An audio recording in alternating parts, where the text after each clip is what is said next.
እና ወይኛ ከሚዲያ መውጣት አለብን ወይ ይቅርታ አድርጉልኝ እናንተ በፊት የግሩፕ እኔ ማናችሁም ግሩፕ ሎን አልመጣውም እንደምወዳችሁ ወዳችኋለሁ ማከብራችኋለሁ በዛው ልክ ይቀጥላል ግን ታው ነው አይደል ፊያሜታ አዎ አንቺ ባልሰማሽው ባላየሽው ባልተባበርሽው ባልነበርሽበት ምንም በማታውቂው ሁኔታ ይጠይቀኛል ብለሽ ታምኛለሽ አምላክ አይ ስማ የለም ግን ያው የእንትን ኃጢአት የሚባል ነገር አለ የውርስ ኃጢአት ተጠብቀ ስለዚህ አሁን እዛ ቤት ሄዳችሁ የሆነ ነገር የምትሳደቡ ሰዎች ካላችሁ እኛን አትወክሉ ማታውቁ ከሆነ አትናገሩ የምንለው ነገር ስለዚህ አንዳንዴ ሌላ የተናገረውን ወደ ንጽጽር ሰዎች ማስጠጋትም ትክክል አይደለም ይህን ሲባል ግን ንጽጽር ላይ የሚሰሩ ሰዎች አይሳሳቱም ፍጹም ናቸው እነሱ እኮ ሊሳሳቱ አይችሉም ልትናኳቸው አይቻልም እንደዛ የለም በየትኛውም አሁን ንጽጽሩን ብቻ አይደለም በየትኛውም የዳዋ መስክ በዳዮቹ መሃል ስህተት አለ በየትኛውም የዳዋ መስክ ንጽጽሩ ብቻ አይደለም የትኛውም የዳዋ መስክ የገሌ ዳዋ መስክ ላይ ችግር የለበትም የሚባል ቦታ የለም ከስነ ምግባር አንፃር ችግር ይኖራል ከትምህርት አንፃር ችግር ይኖራል የማያውቁ ሰዎች የሚገቡበታል ሳያውቁ ሰዎች ይገቡበታል ያ ትክክል ነው እያልን አይደለም እርማት ያስፈልጋል እርማት ስትሰጥ ግን አንዳንዴ ረድና ተሕዚርም መለየት ያስፈልጋል ረድ ሳይሆን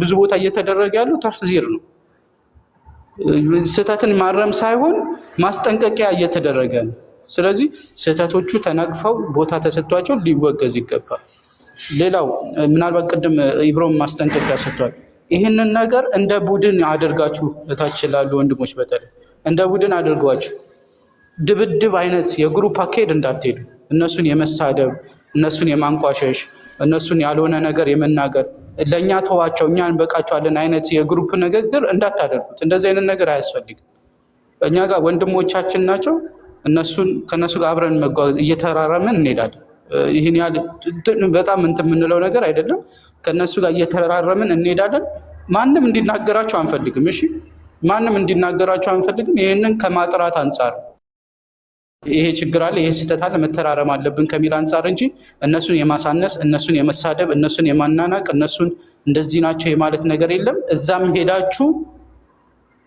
ሄዳችሁ እነሱ እንድትሳደቡ አይደለም እንፈልገው ቤት ሲከፍት ሄዳችሁ እናንተ እንዲ የካፊር እንትኖች የካፊር አገልጋዮች እንትን እንድትሉ አንፈልግ ይሄ አይደለም አላማው ማለት መተራረም ነው ስህተት ካለብን መተው ሊያርሙን ይችላሉ በውስጥም ሆነ በአደባባይም ስህተት ከሆነ ስህተቱን ማረም ይቻላል ግን እርማት የሚሰጥበት መንገድ ልክ ሁሉም የንጽጽር ወንድሞች እንደሰሩት ተደርጎ ሊወራ ይገባል ይሄን ለማለት ነው አፉ ወልኛ ረዘምኩባችሁ ይሄንን ነጥብ ከእንትን እንድትይዙ ስለፈለኩ ነው ጀዛኩም ወኢያክ ኢስሐቅ አላህ ይጠብቀ ማሻአላህ በጣም ትክክለኛና ቁጥብ ያለ ስርዓት ያለው ትርጉም ያለው ንግግር ነው የተናገርከው አላህ ይጠብቀ ስለዚህ አሁን እዛ ቤት ሄዳችሁ የሆነ ነገር የምትሳደቡ ሰዎች ካላችሁ እኛን አትወክሉ ወቆይና ቅድም እንደተናገርኩት ነብይ ሰለላሁ ዐለይሂ ወሰለም ሙስሊም ማለት ከመላሱ ከእጁ ከምናምን ከሁሉም ነገር ሙስሊሞች ነፃ ያወጡለት ነው ስለዚህ አደራ እንደዚህ አይነት ነገር እንዳሰሩ ዑለማዎቻችን ናቸው አዋቂዎቻችን ናቸው ማንንም ሰው ይሳሳታል እንደ ንጽጽር ላይ ያለውን ነገር ንጽጽርን መምታት አይችሉም እንጂ ሰዎች ማንንም ሰው ሊሳሳት ይችላል እሱን መታረም ያለበት የሚለውን ነገር ነው ይሄን ነገር ነው ያልነው ኢንሻአላህ እስቲ አሁን ደግሞ አይ ቲንክ ማውራት የምትፈልጉ ሰዎች ካላችሁ ማውራት ትችላላችሁ ኤኒዌይስ እንደ አጀንዳ ይዘነው አይደለም እዚህ ላይ ካሉ ሰዎች ውጪ ወአለይኩም ሰላም አዲ ቆይ እቀጥላለሁ እንደ አጀንዳ ይዘነው አይደለም እሺ እንደ አጀንዳ ይዘነው አይደለም ግን ምንድነው መታረም ስላለበት እንደ አጠቃላይ እርማቱን እንደውም አዲስ ራሱ የመጣችበትን መንገድ ራሱ ትነግረናለች በምን አይነት መንገድ እንደመጣች ራሱ ይሄ ንጽጽር አያስፈልግም የሚል አይነት እይታ ያለው ሰው ካለ እሱንም ይነግሩናል ኢንሻአላህ እሺ ቀጣይ አዲስ የምትይው ነገር ካለ መቀጠል ትችላለሽ ኢንሻአላህ ኦኬ ታንክ ዩ ብሮ አሰላሙ አለይኩም ወራህመቱላሂ ወበረካቱሁ እንዴት ናችሁ ወንድምናቶች እንዴት እዚህ ያላችሁ ምናልባት ያላችሁ ሰዎች ይጠቅመናል ብላችሁ የምታስቡ ካላችሁ አንድ ሁለት ነገር ተናግሬ ትልበል ብዬ ነው ሲጀመር ከ10 ወር በፊት ሁላችሁንም አላቃችሁ እሱ ይሰመርልኝ ከመስለሜ በፊት የሙስሊም ኮሚኒቲው ማንዩን ኢብሮ ማንዩን ይሳቅ ማንዩን ማናችሁንም አላቃችሁም። ቲክቶክ ላይ እንደመቆየቴ የመጀመሪያ አይደለም ቲክቶክ ወይንም ምናምን ሆኖ ሳይሆን ረጅም ጊዜ ነው ቲክቶክ ቆይታዬ። በሌላ ሁኔታ በትምህርቶች ትልልቅ ሀሳቦች ቼሪቲዎች የተለያየ ነገር ዞሮ ዞሮ ስንሰራበት የቆየ ነው አካውንት ነው ይሄ። ምናልባት ብዙዎች ያውቁኛል። እኔ ደግሞ እስልምናውም ሆነ ክርስትና ላይ ያሉትን ሰዎች ማናችሁንም አላቃችሁም። ግን እንደ እድል ሆኖ አሁን ብዙዎቻችሁ ወንድምና እህቶቼ ናችሁ። አብረን የምንሰራ አብረን ሰፖርት የምንደራረግ ላላ ብለን የምንያያዝ ቤተሰቦች ነን ማለት ነው። ሁላችሁም ለእኔ አንድ ናችሁ በእኔ አይን ማለት ነው። የበለጠ አብልጬ የምወዳችሁ አላችሁ አስዩ አብረን ብዙን ከመጓዛችን አንጻር። ከዛ ውጭ ግን እኔ አሰ ሙስሊም ሁሉም ሙስሊም ነኝ እስካለኝ ድረስ ሙስሊም ነኝ እስካለኝ ድረስ ወንድምና እህቴ ነው። ነጭ ሆነ ጥቁር ሆነ አበሻ ሆነ ህንድ ሆነ ፓኪስታኒ ሆነ ማን ሆነ ይሄ በተገደበው የዘር የቋንቋ የሆነ ባውንደሪ ውስጥ አልቀመጥም። ሁሉም ሙስሊም ለእኔ ወንድምና እህቴ ነው። ወደ ቲክቶክ ስንመለስ እሱን ከያዝን በኋላ ልዩነት የአቂዳ ጉዳይ የተለያየ ጉዳይ ምናምን ገና እኛ ተማሪዎች ነን። እኔ እሱ ኮንሰርን አድርጎኝ የምታሰር አይደለሁኝም። ሙስሊም ነኝ ላለኝ ሙስሊም ነው ያ በቂ ነው። አሁን ባለውበት የእውቀት ሌቭል ደረጃ ገና ተማሪ ነኝ። ምናልባት ጥሩ መናገርና ቲክቶክን ለእስልምና ስለማውለው ነው እዚህም ገስት ላይ የተገኘሁት እንጂ ሌላ ስፔሻል ሆኜ ምናምን አይደለም። ወደ እስልምና የመጣሁበት መንገድ ብዙዎች የምታውቁት ናችሁ። ቲክቶክ ላይ ብዙ ኢንተርቴን የሚደረግበት ቦታ ነው። ብዙ ሀሳብ የሚሸጥበት ቦታ ነው። ብዙ ሀሳቦች ኢንተርቴን ከመደረጉም አንጻር ጸያፍ ነገሮችን በዛው ልክ የሚሸጡበት ቦታ ነው። ጥሩ እውቀትም ታገኛላችሁ፣ ስብዕናም ልታገኙ ትችላላችሁ። እናንተ የምትገበዩትን የሚገበይበት አላገኝም ምንም ማለት አችሉም። ሪያሊቲ ሪፍሌክሽን ኦፍ ኢት ነው ሚዲያ በአጠቃላይ ነጸብራቅ ነው የሚባለው ነገር እውነት ነው። እዚህ እውነት ያለው ኢብሮን አግኝቼዋለሁ። እውነተኛ ኢብሮ የሚባል ልጅ አለው እውነተኛው ምድር ላይ እውነተኛ ስብዕና ያለው እውነተኛ ስራ የሚሰራ እውነት ህይወት ያለው የሚራመድ የሚስቅ ልክ ኤግዛክትሊ ይሄን የምታዩት ኢብሮ ምድር ላይም አለ። የሌለ የሚመስለን አለ። ልክ ቲክቶክ ላይ ብቻ ያለ ህይወት የሚመስለን ግን ያም ነጸብራቅ አለ። አሁን ወደ ሰሞኑ አጀንዳ ኢንጀነራል ከመመለሴ በፊት እኔ እስልምናን ያገኘሁትን ቲክቶክ ላይ ነው። ሙስሊም የሆንኩት እነዚህ ወንድሞች በብዙዎቹ ኡስታዞች እኔ ማንም ኡስታዝ ስፔሲፊካሊ እንደዚህ ሻሃዳ ያስያዘኝ እንኳን የለም። ግን እድለኝነት ሆኖ ግን ብዙዎቹ ኡስታዞች እኔ ህይወት ውስጥ አሻራ አሳልፈዋል። እድለኛ ሆኜ ሊሆን ይችላል፣ ያላ ፈቃድ ሆኖ ይችላል። ዛሬ ኩርት ብዬ እንድናገር የሚያደርጉኝ ብዙ ኡስታዞች አስተምረውናል። ከስር ጥያቄዎች እንዲመለሱ ረስት ሆነው ሳያርፉ ቀንም ሌሊትም እየተፈራረቁ ለአንዲት ሴት መልስ ይገባታል ብለው እንቅልፍ አብረውን ያጡ እስልምናቸውን ለማሳየት የደከሙ ስራ ሳይኖራቸው ቀርቶ አይደለም፣ ወይም የሚበልጥ ነገር ሌላ እንጀራ ከሁላችንም የሚበልጥ ምለውን እነሱም ሳይኖራቸው ቀርቶ አይደለም። ግን የአንድ ነፍስ መዳን ግድ ይለናል፣ እውነት የእስልምና ሙሉ መልስ አለው ብለው ለማሳየት ያው አሲኖ ኦሎፊ ረጅም ጊዜ ነው አብረውኝ በየቀኑ ቢያንስ 1 ወር ከ15 ቀን ለእኔ ሳይሰለችው እንደኔ መሰሎች እህትና ወንድም ደግሞ እንደዛው ሲያደርጉ ነበር። እኔ ስፔሻል ሳሉ ለአላህ ብለው ነው አዲስ ስለሆነች ሳይሆን በጣም ብዙ ወንድምና እህቶቻችንን አብረን መተን ወንድሞች አስተምሩልኝ ብዬ አስተምረው ንጽጽር ሰርተው ወደ እስልምና አምጥተዋል። ብዙዎችም ማለት ነው። ይሄ ነገር አያስፈልገንም፣ እኛ ንጽጽሩ አይሰራልንም የሚል ካለ እኔ እውቀት የለኝም፣ ይስራላችሁ አይስራላችሁ። ከዚህ ግን የሚቀር ነገር አይደለም። ሪል ላይፍ ንጽጽር የሚባለው ነገር ኮንሰፕቱ ራሱ የሚቀር ነገር አይደለም። ማናችንም አንድን ነገር ለመውሰድ ስንል ከአንዱ አነጻጽረን ነው። ከነጩ ጥቁሩ፣ የሆነ ነገሩ ቴክስቸሩ፣ ከማማሩ ከከለር እያለን አነጻጽረን የምንገዛ ፍጥረቶች ነን። ጭንቅላታችን ሁሉ የሆነ ነገር ኮምፔር አድርጎ መውሰድ ይፈልጋል። ይህንን የተፈጥሮ እንትን እንገድበዋለን፣ በእውቀት ሊሚት አለን እኛ የምትሉት ካለ በእውቀት እናንተም ውጡና ኮምፔር አድርጉ፣ እንስማችሁ፣ የራሳችንን እውቀት እንይዛለን።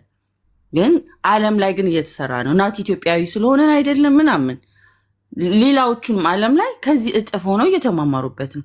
ሴት ታስተምር አታስተምር በሚል ሰበብ የወንድሞችን እህቶችን ቅስም ለመስበር መሄዱ መጀመሪያ እውቀትን ለምን አንይዝም ነው የኔ ፖይንት። ሁሉም የሚያስተምር ተዳርሷል እስልምና ብላችሁ አስባችሁ ከሆነ ልባችሁ ጥግብ ያለው አልደረሰም።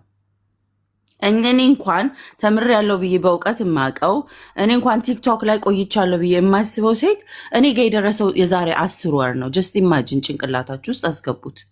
ስለዚህ አልደረሰም። የእስልምና እውቀትም ሆነ ስፕሬድ አድርጓል ተብሎ የከሌ ካባ ከፍ ይበል የከሌ ካባ ዝቅ ይበል የሚያስብል ደረጃ አልደረሳችሁም። ልንገራችሁ ብዬ ነው። የደረሳችሁ መስሏችሁ ልክ ይቺን 600 ሰው 1000 ምናምን ሰው እሱ ጋር ምናምን ዓለም አይደለም። ያ 1200 ሰው ምናምን ያ ዓለም አይደለም። ከዛ ውስጥ እድለኛ ሆኖ አንድ ሰው ሁለት ሰው ስክሮል ሲያደርግ እነዚህ ሰዎች የሚያወሩት ምንድን ነው እያለ እየተሳበ እየጠየቀ እየተማረ ቀናትን ፈጅቶ እየሰለመን ያለው አልደረሰም ማለት ነው።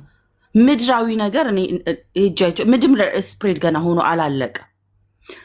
በስድብ በዘለፋ በተለያዩ ነገሮች ካሉ የምትቃወሙበት ነገር በዛ ተቃውሞ ማንሳት ኦር በክፍያ በህይወት ላይ ይሄ ስፕሬድ ያደረገበት መንገድ በዚህ ነው በዚህ ደግሞ ቢሆንልን ብላችሁ የምትማከሩበት መንገድ ካለ እርስ በርሳችሁ ተማከሩ። እንዳልኳችሁ እናንተንም እነዛ ሰዎችንም ከትናንት ወዲያ ያወቅኳቸው ማን እንደሆኑ እንኳን አላውቅም። የተከበሩ ሰዎች ይሁኑ ምን ይሁኑ ለእኔ ፖላይትሊ አክብሮኝ የሚያቀርብልኝን ሰው ክብሬን እወዳለሁኝ። ከዛ ውጭ ግን ዲስሬስፔክት ተደራርጋችሁ ለሌላ ለእኛውን ከውጭ ላለነ ሰው ምን አይነት እስልምና ይሄንን መልክ አለው እንዴ የሚያስብል ሾክ ሊያደርግ ይችላል።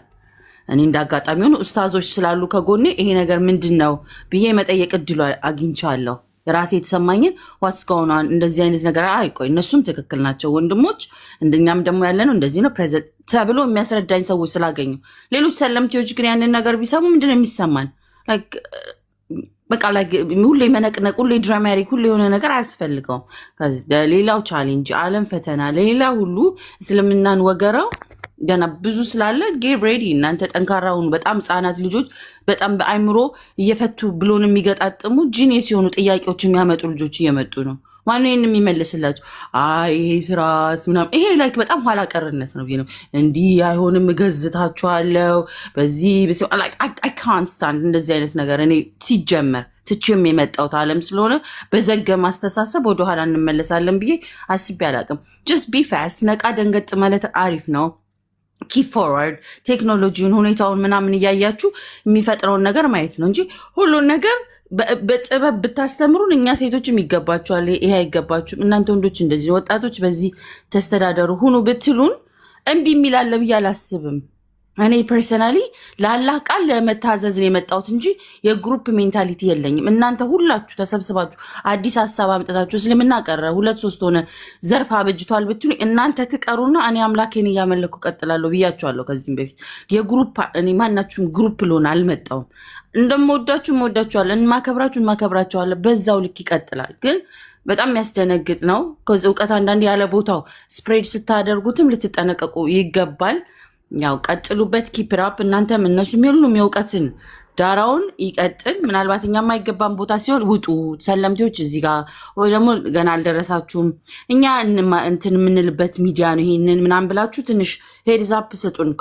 ይሄ ሚዲያ ሁሉም የሚጠቀምበት ቦታ ስለሆነ ነው ዝም ብሎ ያገኘው ሰው የሚገባበት ስለሆነ አንተ ኢብሮ የምታስተላልፈው መልእክት ለአንድ ሰው አይደለም ስክሮል ለሚያደርግ አሁን የገባውን ሰው 84,000 ህዝብ ምናምን ስክሮል አድርጎ የሚያልፈው ያንተ ስህተት ሲሆን የኢብሮ አይደለም የእስልምና ነው የሚሆነው። ሚዲያ ስፕሬስ ያደረገው ጥሩ ሲሰራ ኢብሮ ሰራ ተብሎ ነጠላ ነው ክራውኑን የሚሸለመው። ስለዚህ እንደ ሙስሊሞች ስህተታችሁን ለምናደርገው ነገር we have to be careful። የአጀንዳ ብቻ ማናፈሱ ጥቅም አለው ብዬ አላስብም። ሚዲያውን ፎር ኢስላም ቤታችሁን ከፍታችሁ ጥያቄ ላለው ሰው እንዲያው ለምታደርጉት ነገር ይሄ ይገባችኋል ብዬ አላስብም። አላህ ይጨምርላችሁ ለትዕግስታችሁ ለከፈላችሁት ዋጋ። እንደኔ አይነት እህትና ወንድሞችን ወደ እስልምና ለማምጣት ላደረጋችሁት ነገር አላህ ጀዛችሁን ለሁላችሁም ላይ ከሌ የምለው ስለሌለኝ ስፔሲፊካሊ እከሌ የሚባል ስለሌለም ማለት ነው።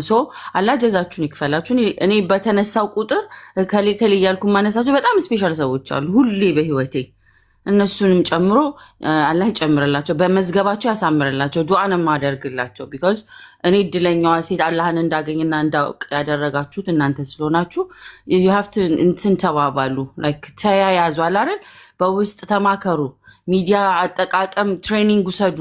ይሄ ብዙ የሚቆይ ነው። ብዙ ዘመን ይቆያል። ከዚህ በኋላ ሪከርዶች የኛ እንኳን ኃጢአት ተደርጎ የሚቀመጡ ሪከርዶች ተቀምጠዋል። በቃ ስቶር ናቸው።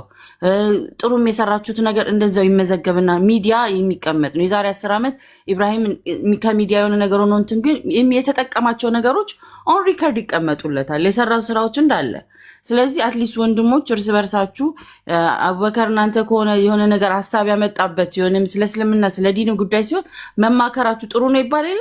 ግዴታ ሚዲያ መሆን አይጠበቅበትም ለመማከር። ከዛ ሚዲያ ላይ እንማከረው ህዝብ ይወቀው ስትሉ አጠቃቀም ነው። የሚዲያ አጠቃቀም ትሬኒንጎች በመስጂዶችም ቢሆኑ በዋቴቨር ትልልቅ ዑላማዎችም ቢሆኑ ይውሰዱ። ያ ዑላማ ብዙ እውቀት ቢኖረው ያለ ቦታው ያንን ሚዲያ ቢያገኝ ሌሎችን እንደሚያጠፋ ሁሉ ያ ደግሞ ጥሩ ነገር የሚያወጣው ደግሞ ፍሬ ምን ይሆናል? ብዙ ያበቅላል ማለት ነው። ሶ ጀስት ቢ ኬርፉል። ዘለፋ እናንትኑ ብዙ ነሰሰሪሊ ሰፖርት አላደርግም። አንድ ወንድም ለአንድ ወንድም እርስ በርሳችሁ ከኔ የበለጠ ትተዋወቃላችሁ፣ መደጋገፍም ይኖርባችኋል። ግን ለእኛ ስታደርሱልን ጀስት ትንሽ ቢደልከታል አይደለ? ገና የሚያድግ ነገር ላይ በደንብ ሹሹ በሉን አይደለም፣ ግን አቋም ያለው ነገር አድርጉት። አንዱ አቋም ለአንደኛው ገና የማይስማማ ከሆነ አታምጡልን። አብሶ ላልበሰል ነው ለእኛ እንደ እስልምና ይሄ ነው ሲሪየስሊ ምናምን የሚያስብል ምንድነው የምትሉት? የሆነ ሹብሃ ምናምን ነገር ነው የምትሉት። እንደዛ ነገር ባትፈጥሩብን አትሊስት እየተማረን ስለሆነ ገና ፍቅሩን ምናምን ዋው እስልምና እንደዚህ ነው ወይ ጀነረሲቲ ነው ዋው እንደዚህ በቃ ዊ ጀስት ኤምብሬሲንግ ኢት እና ወይ እኛ ከሚዲያ መውጣት አለብን ወይ ይቅርታ አድርጉልኝ እናንተ እና አመሰግናለሁ ስለሰማችሁኝ። ብዙ ደቂቃ ወሰድኩ፣ 2 ደቂቃ ብዬ በጠዋቱ ድምፅ ስለጮኩባችሁ ኡስታዞቼ በድጋሚ ሰላም አለይኩም አመሰግናለሁ። እሺ አዲስ ጀዛኪላ አላህ ይጠብቅሽ። እሺ ያው እሷም የራሷን የሆነ አስተያየት ሰጥታለች። ምንድነው ለዚህ ጉዳይ በተለይ አህል የሆኑ ሰዎች ደግሞ እዚህ ላይ አንዳንድ ነገር ብትሉበት በጣም ደስ ይለኛል። ኢንሻአላህ አላህ ይጠብቅሽ። አዲስ የመጣችበትን ማካሄድ እንዴት እንደመጣች እስልምናን በምን አይነት መንገድ ተቀበለችው ምናምን ብዙ ነገር ያየችው የተናገረችው ነገር አለ።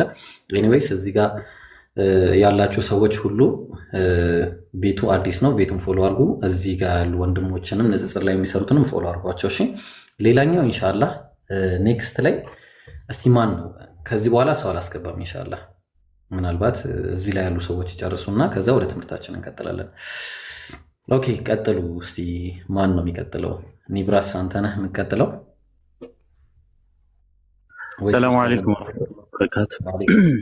ሰላም ወራህመቱላህ ወበረካቱ። አይ ቲንክ ከላይ እና አብዱል ፈታህ አልጀበርቲና ሙባረክ አውርተዋል መሰለኝ። አቡ ሙአዊያ እና አቡበከር አፍ ካሉኝ እቀጥላለሁ። ቢቀድሙም መልካም ነው።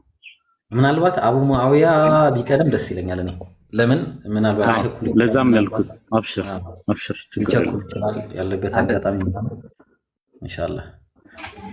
ኡስታዝ ሰላም አለይኩም ወራህመቱላህ። ወአለይኩም ሰላም ወራህመቱላህ ወበረካቱ። የምድረው ይሄ የሰሞኑ መንፈስ ነው የሚባለው።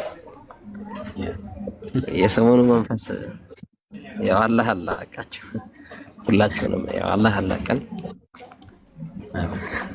እሺ ቢስሚላህ ወሰላቱ ወሰላሙ ዐላ ረሱሊላህ ሰለላሁ ዐለይሂ ወሰለም። ያው ኢብሮ ቅድም ዲክላይን ያደረኩት ያው መንገድ ላይ ስለነበርኩ ነው። ሶሪ እና እዚህ ያሉ በጣም ብዙ ኡስታዞች አሉ። ያው አንዳንዴ ቦታህን ማወቅ አለበት በእውቀት ደረጃ እና እናንተ ባላችሁበት እኔ ማውራት አይጠበቅም። ግን መንገድ ላይ ነኝ፣ ግን መንገድ ላይ ነኝ። ድምጼ ካረበሸ ላውራ።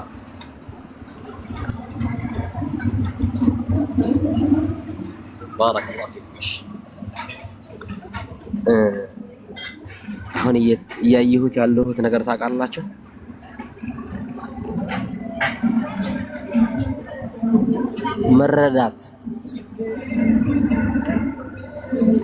መረዳት የሚባለው ነገር እየቀረን ነው። ማለት ከምን አንፃር ነው የሚወራው? እንዴት ናቸው? ከምንድን ነው? ሙስሊሞች መካከል ላይ ያለው ነሲሃ በምን ጉዳይ መካሄድ አለበት? እና በዚህ ጉዳይ ላይ ያው ብዙ ነገራቶች ይኖራሉ። ግን ሁሉም እዚህ ውስጥ ያለነው የመጣ ነው ለምን ብለን ነው ብለን ጥያቄ እንጠይቅ እስቲ። ለምን ብለን ነው? የሆነ ግለሰብ ደስ ብሏችሁ ነው? የሆነ ሰው እንዲን ሲያደርግ አምሯችሁ ነው? ወይስ የአላህ ዲንን አውቀን የአላህ ዲንን ለመረዳት ነው የመጣ ነው? ማለት አንዳንዴ ዲንን ማወቅ፣ ዲንን ማስተማር፣ መተቻቸት፣ መነጋገር ሲባል የግለሰብ ግላዊነት ተንሰራፍቶበት ከዲን ወጥቶ ግለሰባዊነት ደረጃ ስለደረሰ እና እንደሄን ጉዳይ እኛ በዚህ ጉዳይ ላይ ለአንድና ለመጨረሻ ጊዜ ብንዘጋው ይሻላል። ማለት እኛ ዘግተናል። እኔ ለምሳሌ ወንድሞቼ ናቸው፣ ሚስኮንሰፕሽን አለ ተፈጥሯል፣ ትክክል አይደለም ብለናል። የሚናገሩበት መንገድ እነሱን አይደለም ሌላ ጉዳይ በጣም ብዙ ወንድሞች በዚህ ጉዳይ ላይ ተነው አለ። ስለማትተዋወቁ ሊሆን ይችላል እንደዚህ አይነት ጉዳይ የምታወሩትና ሁሉንም በኸይር ወሰዱትና ፎር ዘ ላስት ታይም ይሄ በወንድሞች መካከል የሚደረግ ባለመግባባት የነበረ ካለማወቅ የመሳ አለመግባባት በጥላቻና ባለማወቅ የመጣ ነው እንጂ በሌላ ጉዳይ የመጣ አይደለም። ለምሳሌ ሰዎቹ ወንድሞቻችን ናቸው። የተጣላችሁት በአቂዳ ጉዳይ አይደለም። በአቂዳ ጉዳይ ላይ ብትጣሉ ሰው እንደዚህ አያራግብም። በነገራችን እዛ ሌሎች ቦታ ላይ ስለሚሰሩ እናንተም ደግሞ ንጽጽር ላይ ስለሚሰሩ ሌሎቹ በዚህ ገብተው ለማጋጋል የሞከሩበት መንገድ አለ። ትክክል አይደለም። ሁላችሁም በዚህ ዲን ላይ የበኩላችሁን አስተዋጽኦ የምታደርጉ ሰዎች ናቸው። ስለዚህ ኸጣ ካለ ኸጣ ነው ያለው እንጂ መናናቅ፣ መነጋገር ምናምን ያደርስ ጉዳይ አይደለም። ስለዚህ ነፍስያ ነው ሁሉም ነገር። ከዚህ በኋላ ይሄ እነሱም አልተረዱም ነበር። በነገራችን ላይ የሚያውቁት ነገር የለም። ስለ ንጽጽሩም ብዙም እንትን አይደለም። ወንድሞቻችን ናቸው። ስለማያውቁ ሊሆን ይችላል እንደዛ አይነት ነገር ያወሩት። እነሱም የተናገሩበትን አንግል ደግሞ አልተረዳውም ህዝቡ እና ነሲሃ ሲሆን በምን መልኩ መሆን አለበት የሚባለው ጉዳይ ተነጋግረዋል። ስለዚህ ተነጋግረናል። ይሄ ያለቀና የደቀቀ ጉዳይ ነው። በምን መልኩ መመካከር አለብን የሚለው ጉዳይ ሁላችሁም ወንድሞች ናቸው። እዚህ ውስጥ ያላችሁ ሰዎች ነገ የምትናገሩትን ነገር በኮሜንትም ዛሬ እንደሚሞት ሰው ነው ኮሜንት የምታደርጉት። ነው ረቂብና ዓቲድ አለ፣ በዚህም በኩል አለ፣ በሁላችሁም አላህ ዘንዳ ተጻፈላችሁ። ረቂብና ዓቲድ አለ። ነገ አላህ ፊት ትጠየቃላችሁ ብትባሉ የምትጽፉትን የምትናገሩትን ነገር ትናገራላችሁ። እኔ እቺን ጥያቄ ልጠይቃችሁ።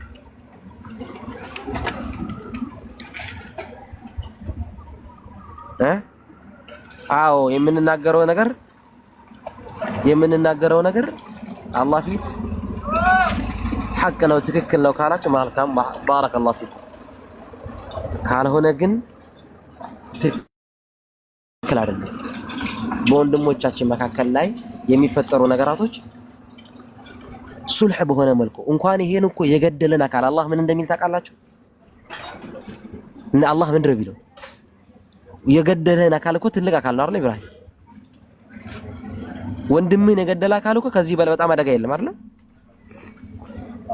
ግን فإن بغت إحداهما ካለ በኋላ وأن عفي له من أخيه شيء فاتباع بالمعروف وأداء عليه بإحسان ወንድምነት የሚለው ማድረግ አላነሳም። ስለዚህ አለመግባባት ያለው ካለማወቅ የተነሳ ነው፣ በክፋት አይደለም። ስለዚህ ይሄ ጉዳይ በኸይር የሚታይ ጉዳይ፣ ስህተትም ካለ ደግሞ ስህተት ተብሎ ይታለፋል። አለመግባባቱ በዚህ ጉዳይ የሚታለፍ ነው እንጂ ብዙም እዚህ እንትን ብለን የምናነሳው ጉዳዮች አይደሉም። خلاص በቃ ጨርሰናል። ተሳስታችኋል ያልነባቸው መንገዶች አሉ፣ ተሳስተዋል። እዚህም ደግሞ ተሳስተዋል የተባላችሁበት መንገድ አለ። ያንን መንገድ በነሲሃ ማስተካከል ነው። خلاص አይደለም ደግሞ በነገራችን ላይ አንድ ነገር ልንገራችሁ። እዚህ ዲን ላይ ማንም የዚህ እንትን ጠበቃ አይደለም ነው እንዴ? ይሄ ዲን እኛ ከሌለን ይጎዳል? አይጎዳም።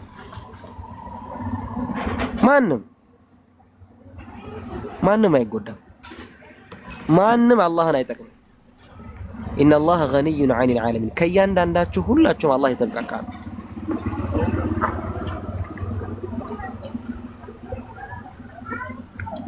ሰው በኸይር ነገር መፍታቱ ጥሩ ነው። ስለዚህ አንዳንድ ስህተቶች አሉ፣ ስህተቶች መታረም አለባቸው። ስለዚህ ያንን ደግሞ ተነጋግረናል። አንዳንዴ ስንናገር የምንናገርበት ቶን ሰዎችን ሊያስቀይም ይችላል፣ ሊናገር ይችላል። የዳዕዋ ሜቶዳችሁን በዚህ መልኩ ላይሆን ይገባል። ያንን ነገር ተነጋግረን በቃ ኖርማሊ ነገርናል። ስለዚህ ይሄ ጉዳይ ትክክል አይደለም። የምንወቃቀስበት አንዳንዴ ለሰዎች ግብአት የሚሆንበት መንገድ መሆን የለበትም። ያንን ነገር ጨርሰን ድጋሚ ላይ ወራ ይሄ ርዕስ እነሱ ጋር ዘግተን የመጣ ነው። ከዚህ በኋላ እንደዚህ አይነት ርዕስ በንጽጽር ጉዳይ ላይ እንዲህ ነው ተብሎ ማንም ሰው ያወራ። በነገራችን ላይ ንጽጽር ዳዕዋ ሊደረግላቸው የሚገቡት ለኛ ሲሆን ዳዕዋ ይባላል። በደንብ ወቁ። ለኛ ሲሆን ዳዕዋ ይባላል። ለኛ ሲሆን እኮ ተዝኪራ ነው የሚባለው። ለነሱ ሲሆን ግን ዳዕዋ ነው የሚባለው። ይሄ ንጽጽር ሰው እስከ እስትንፋሱ እስካለች ድረስ ሊያስተምረው ሊያውቀው የሚገባ ዲፌንድ ሊያደርግ የሚገባ ሰዎችን፣ ሙስሊሞችን፣ ክርስቲያኖችን ልንጠራበት የሚገባ ትልቁ ሜትር ነው። እስከ ዕለተ ትንሣኤ ድረስ ማንም ከፋው ደመቀ ጎረበጠው ይጎርብጠውም አይጎርብጠውም እኛ አይመለከተንም። በዚህ ዙሪያ ደግሞ እውቀት ያላቸው ሰዎች በቂ የሆነ ነገር ላይ ተንተርሰው ሊያደርጉ ይገባል። ንጽጽር ያሉ ሰዎችን አብዛኞቹ አያውቋቸውም። የምናውቃቸው ሰዎች ደግሞ እናውቃቸዋለን። ስለዚህ በዛ አንጻር ውሰዱት። ስለማይታወቅ ሊሆን ይችላል እንደዚህ አይነት አስተያየት ሰጠው። ስለዚህ በወንድሞች መካከል ላይ የተደረገው ነገር ይሄ ለአንዴና ለመጨረሻ ጊዜ ይዘጋል። እኛም ነግረናል። خلاص በዚህ መንገድ በዚህ ሜተድ አልነበረም ትክክል አይደለም ብለን ያረምነውን ጉዳይ ከነሱ ጋር አውርተን ተራርመናል። እነሱም ለአንዴና ለመጨረሻ ጊዜ በዚህ ርዕስ ላይ እናወራም ብለው ዘግተናል። አይ አይደለም ሌላ ቦታ ደግሞ በሌላ ቦልኩ መነጋገር ምናምን ነገ አላህ ፊት የሚያስጠይቀን ጉዳይ ነው። ብንተው ወንድማዊ ምክሬ ነገ አላህ ፊት ይስጠይቃል። ሰው ለአላህ ብሎ ማውራት አለበት። ለአላህ ብሎ መጥላት አለበት። የምታረጉት ነገር እናንተ ስላልወደዳችሁ ከሆነ ግን ነገ አላህ ፊት ትጠየቃላችሁ። እኔ በጣም በአካል ማቃቸው ወንድሞቼ ማለት በእንትን ማቃቸው ወንድሞቼ ለእያንዳንዱ ሰው የሚያደርጉት ነገር ከምን አንፃር እንደሆነ እኔ እዚህ ሆኜ መመስከር ይችላል። ኸይር ነገር ነው። አንዳንዴ ግን ነገሮች ትንሽ ነገር ይገንና ወንድሞቼ እስከ ማጣላት ደረጃ ይደርሳል። ስለዚህ ይሄ በወንድሞች መካከል ላይ የተፈጠረው ትንሽ ቶፒክ ያለ አቂዳ ነው አይደለም፣ የመንሃጅ ነው አይደለም። ስለዚህ ኦኬ ብለን እንዝጋው። ይሄን ክርስቲያኖች ደግሞ ምን ታረጋላችሁ መሰላችሁ? ይሄንንም ፖስቱልን። ክርስቲያኖች ደግሞ እቺንም ፖስቷት። እሺ ይሄም ኸይር ነገር ነው። ታረቁም ያው ጥሩም ነገር ተናገሩም ምናምን ብላችሁ ፖስቱ። ግን አንድ ነገር እንንገራችሁ፣ እስከ ዕለተ ትንፋሳችን ድረስ ዳዕዋ ይቀጥላል። ይሄ መርዶ ነው ለእናንተ። እንደውም በመልእክተኛው ሰለላሁ ዐለይሂ ወሰለም ሐዲስ ነው ልጨርስላችሁ። አላህ ቁርአን ላይ ሙቱ ቢገይዚኩም በቁጭታችሁ ሙቱ። ክርስቲያኖች ይሄ ዳዕዋ እንዲደናቀፍ የምታረጉ ሰዎች በቁጭታችሁ ሙቱ። እንዳትለፉም ደግሞ ልንገራችሁ፣ እንዳትለፉ ደግሞ ልንገራችሁ። ወላ የብሉገነ ሃዛ ዲን ይላሉ መልእክተኛው ሰለላሁ ዐለይሂ ወሰለም ወይም ወላ የብሉገነ ሃዛ አልአምር ማ በለገ ሌይል ወነሃር። ይሄ ዲን ስሙኝ በደንብ ክርስቲያኖች፣ ይሄ ዲን ፀሐይና ጨረቃ የደረሱበት ያህል ይደርሳል። ፀሐይና ጨረቃ የደረሱበት ያህል ይደርሳል። እንኳን በዚህ ሊሰናከል እያንዳንዱ ቤት አንኳክቶ ይገባል። ሐታ ጭቃ ቤትን ሳይቀር ይሄ ዲን አንኳክቶ ይገባል። ይሄ ዳዕዋ ወደፊት በሚገርም ሁኔታ ተጠናክሮ ይቀጥላል። እስከዛሬ ከምናደርገው በላይ ከዚህ በላይ ደግሞ ተጠናክረን እንመጣለን። ስሙኝ በደንብ እስከዛሬ እስከምናደርገው በላይ ተጠናክረን እንመጣለን። በእያንዳንዱ በዳዕዋ ዘርፍ ላይ ከሚኖረን ጊዜዎች በበለጠ ተጠናክረን እስከዛሬ ድረስ በሚደረጉ ነገራቶች በሙስሊም ወንድሞች መካከል የሚደረጉ ነገራቶች ድጋሚ ላይታይ በንጽጽር ማህበረሰብ ዘንዳ በወንድማማችነት የተንሰራሰ ከፍተኛ የዳዕዋ ትግል ድጋሚ ይጀምራል። ወደዳችሁም ጠላችሁም ይሄን እያወቃችሁ ኑሩ። ይሄ መልእክቴ ነው ለክርስቲያኖች። ስለዚህ ጨርሰናል። ገባችሁ? ሰላም አለይኩም። ወአለይኩም ሰላም። እዚህ መርዶ ላይ አንድ ነገር ልጨምር። አንድ መርዶ ያው ወደዱም ጠሉም ይህንን ማወቅ አለባቸውና ያው ቁጭ ብለን በጠረጴዛ ዙሪያ አውርተን አብረን ቁጭ ብለን ኢንሻአላህ የንጽጽሩ ሰዎች እንዳለ አውርተናል። ያወራነው ምንድን ነው? ሁላችንም አብረን ልንሰራ ነው ያወራነው። በጣም በሚያሳዝን ሁኔታ ካፊሮች እንኳን ደስ አላችሁ እኛ በመደሰታችን ማለት ነው። እና ኢንሻአላህ ፕሮግራሞች ይጀመራሉ። እንደ ድሮ አንድ ላይ የምንሰራበት ፕሮግራም ይጀመራል። ሁላችንም ማለት ነው። አንድ ሁለት ምናምን ሶስት ምናምን አይደለም። ሁላችንም አንድ ላይ ነው የምንሰራው። እሺ ወደዳችሁ ጠላችሁ ማለት ነው። ይሄ በቃ እንኳን ደስ አላችሁ በቃ። እና ቅድም ያለው አያ ነው ብስራት ነው። አንዳንዴ አላህ Subhanahu Wa Ta'ala ፈበሽርሁም ቢዐዛቢን አሊም የሚለውን ነገር አንዳንዴ ቡሽራ ያደርገዋል እና ለእናንተ ትልቅ ብስራት ነው ብዬ ነው የማስበውና ቢዐዛቢን አሊም ታላቅ በሆነ ቅጣት እንኳን ደስ አላችሁ ክርስቲያኖች ሆይ አብረን ልንሰራ ነው ሁላችንም ማለት ነውና አልহামዱሊላህ ረቢል ዓለሚን እንደዚህ ነው ማለት ነው። ሁሉም ነገር የሚነሳው ለኸይር ነው በነገራችሁ ላይ ወቆይነን እሺ ምንም እንትን እንዳትሉ። ኡስታዝ ወሂድ በጣም የምወደው የምናከብረው ኡስታዛችን ነው። ምናልባት ሌላ የምታስቡ ሰዎች ካላችሁ ሌሎችም እነ አብዱል ከሪም እነ ሳላህ እነ አቡበክር እነ አህመድ እነ ኢስሐቅ ሌሎችም እንዳለ ማለት ነው እነ ኢምሩ የጠፋ ወንድማችን እነ ማሩ እነዚህ ሁሉ ሁሱ ምናምን አንድ ላይ ነው የምንሰራው ኢንሻአላህ ወደዳችሁም ጠላችሁም። ይሄ የኛ አካሄድ ነው የአቂዳ ልዩነት እስከሌለን ድረስ ማለት ነው። አላህ Subhanahu Wa Ta'ala በቁርአን ላይ እንዳለው ወአዕተሲሙ ቢሐብሊላሂ ጀሚዓን ወላ ተፈረቁ ስላለ ማለት ነው። በአላህ መንገድ ላይ አንድ ሁኑ ስላለን አትለያዩ በሱ መንገድ ላይ ስላለን ምንድነው አንድ ነን አሁንም ሁሌም ዛሬም ተግባባን። ይሄ በቃ መርሃችን ነውና ኢንሻአላህ አልহামዱሊላህ ኡስታዝ አቡ ሙአዊያ የነገረን የተፈታ ነገር ከሆነ በዚህ ጉዳይ ላይ ከዚህ በኋላ ማውራት ብዙም አያስፈልግም። ኤኒዌይስ ግን ሐሳባችሁን ያስቋረጥኳቸው ሰዎችን ሳትነኩ ኦሬዲ የተፈታ ነገር ስለሆነ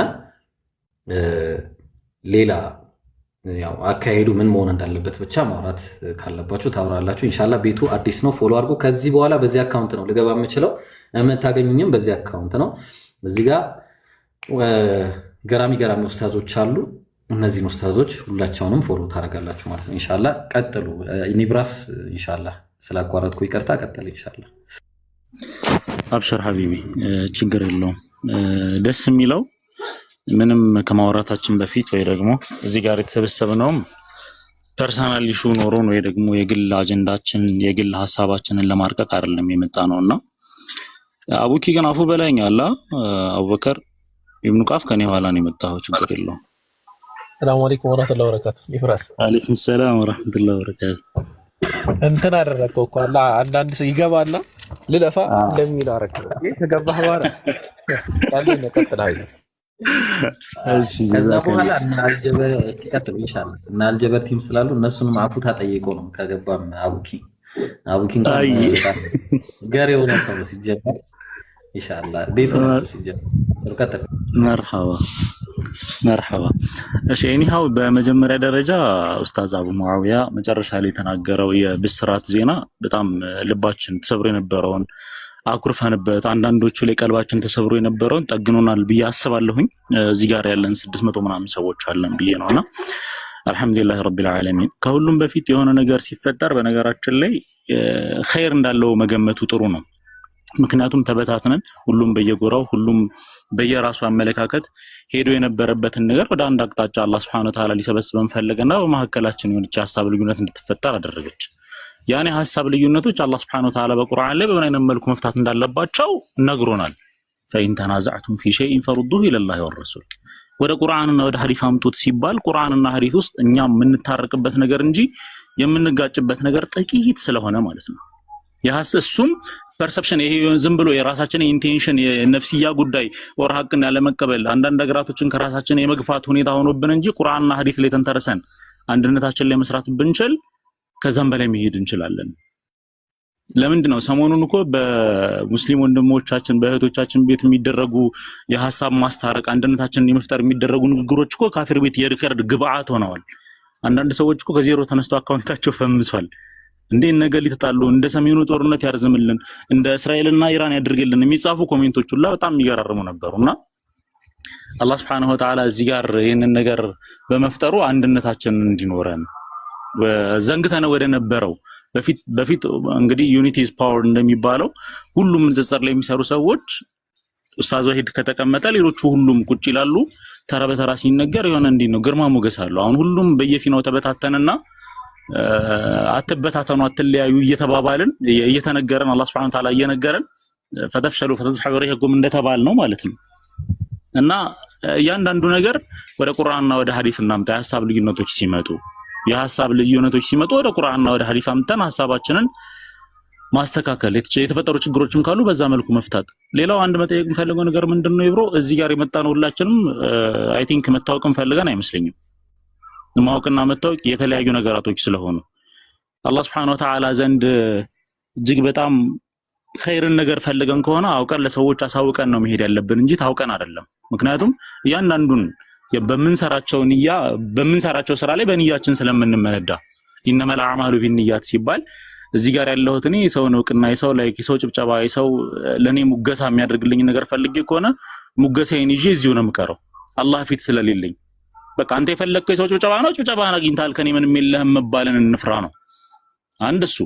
ሌላኛው ደግሞ ንጽጽር ላይ የሚሰሩ አንዳንድ ወንድሞችና እህቶች ማለት አሁን ለምሳሌ አዲስ ወደ እስልምና ከገቡ በኋላ የእውቀትን ፎከስ ቢያደርጉ መጀመሪያ መማር የሚባለው ነገር ላይ ፎከስ ቢደረግ መልካም ነው ብዬ አስባለሁ። ምክንያቱም አልዕልሙ ቀብለ አልቀውል ወልዐመል እያንዳንዱ ሰው መጀመሪያ ማወቅ አለበት ከማሳወቁ በፊት። ቀጥታ ወደ ክርክር፣ ቀጥታ ወደ ንጽጽር፣ ቀጥታ ወደ ሰዎችን ወደ መጣራት ጥሩ ነው። በእርግጥ እንግዲህ ነብዩ መሐመድ ሰለላሁ ዐለይሂ ወሰለም ከኔ ሰማችሁን አንዲት ሐዲስ አንዲትም አረፍተ ነገር ብትሆን አስተላልፉ ተብሏል። ያመባሉ እንዳለ ሆኖ ግን መጀመሪያ ሰዎችን በእውቀት መጣራት አለብን ነው። እውቀት ስለሚቀድም ከመጣራትም ከመተግበርም ከመናገርም ከመስራትም ከሁሉም ነገር እውቀት ስለሚቀድም እና እዛች ቦታ ላይ ፎከስ አድርገን ብንሰራ መልካም ነው። እዛች ቦታ ላይ ፎከስ አድርገን ብንሰራ እና አላህ Subhanahu Wa Ta'ala ለሁላችንም ያግራልን። ወንድሞች ተሰብስባችሁ አንድ ላይ ሆናችሁ ጥሩ ነገር እንደምትሰሩ ተስፋ እናደርጋለን። አላህ ባላችሁበት ይጠብቃችሁ። ብዙ ነገር ስለተባለ ጁማም እንግዲህ እየደረሰ ስለሆነ እኔም ሐሳቤን ላሳጥረው ስላገኘኋችሁ ደስ ብሎኛል። የሐሳብ ልዩነቶች የተፈጠረባችሁ ወንድሞች ለማናችሁም ወንድማማቾች ናቸው። አልሙእሚኑ ሊልሙእሚኒ ከልቡንያን የሹድ ባዕዱሁም ባዕዳ ነው አይደል? አንደኛውን ያጠናክር ነበር እንጂ አንደኛውን እያስጠቆረ አንደኛውን ችግሮች ነቀፋ እየፈለገ ብቻ መሄድም ተገቢነት ያለው ነገር አልነበረም፣ ከኛ የሚጠበቅም አልነበረም። አልহামዱሊላህ ያ ነገር ከተፈታ መልካም ነው። ወደፊትም ግን የሐሳብ ልዩነቶች ይኖራሉ። ለምን ከተባለ እኔ በአንድ ጭንቅላት መራው የግራና የቀኝ እግሬ ይጋጫል እየተራመድኩኝ። በአንድ ጭንቅላት እኮ ነው የሚመሩት። እኔና ይብሮ በተለያየ አእምሮ ውስጥ ያለን አስተሳሰባችንን ሁሌ አንድ አይነት እናስብ ማለት አይቻልም። ግን ሐሳባችንን ማጥበብ እንችላለን። በምንድነው የምናጠበው? ሐቅን በመያዝ ኢትባዕ ሱና በማድረግ እና ሱናን እየተከተልን በዛ መልኩ እንትን ማለት እንችላለን፣ ማስተካከል እንችላለን የሚለውን ለማለት ያክል ነው። አልহামዱሊላህ ረቢል ዓለሚን። በድጋሚ አቡ ሙአዊያ መጨረሻ ላይ የተናገረው ነገርም ደስ ይላል። የሆነ ነገር ሲፈጠርም ግን እዚሁ ጋር ምናልባት እንትን ለማለት ያክል ችግሮች ይፈጠራሉ። ነገም ተነጎዳም መቼም ይፈጠራሉ፣ ችግር ይኖራል ዱንያ ላይ። ምክንያቱም አዱንያ ዳሩ እክትባር አይደል? ፈተና ሀገር ከመሆኑ አኳያ የኢብቲላ ሀገር ከመሆኑ አኳያ ግራቀኝ ተመልክቶ ነገራቶችን የመምረጥ ዓለም ስለሆነች ማለት ነው። እነኚህ ነገሮች ሲፈጠሩ ሁሌም ቢሆን ወደ ቁርአንና ወደ ሐዲስ እናምጣው ነገሮቻችንን፣ ልዩነቶቻችንን ማጥበብ ላይ እንስራ፣ በጋራ እንቁም። ያን ለማለት ወዳለሁኝ። አላህ ይጠብቃችሁ። ጀዛኩሙላሁ ኸይረን። ካረዘምኩት አፉ በሉኝ። ወአለይኩም ሰላም ወራህመቱላሂ ወበረካቱ። ጀዛከላህ ኸይረን ኒብራስ። ኢንሻአላህ አሁን ከዚህ በኋላ ላለው አጠር እያደረጋችሁ ባትሪም እየቀነሰ ስለሆነ መብራት የለም። ለምን እንደሆነ አላውቅም ሰሞኑን እንደዚህ የሚሆነው። ኤኒዌይስ አልጀበርቲና ሙባረክ ስላላችሁ እናንተ ከዛ በኋላ አቡኪ ያለ አቡኪ ጠቅልሎ ሐሳቡንም ኢንሻአላህ በደንብ ኦር ደግሞ እንዴት ማድረግ እንዳለባችሁ መሰጣጣት ከፈለጋችሁ ትችላላችሁ። ኤኒዌይስ እሺ፣ ማን ይቅደም?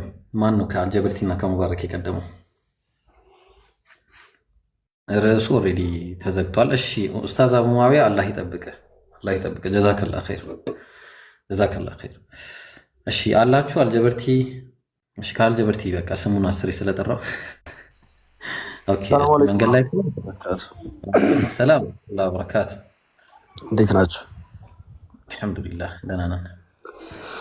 ማሻአላህ ደስ ይላል። ደስ የሚል ስብስብ ነው።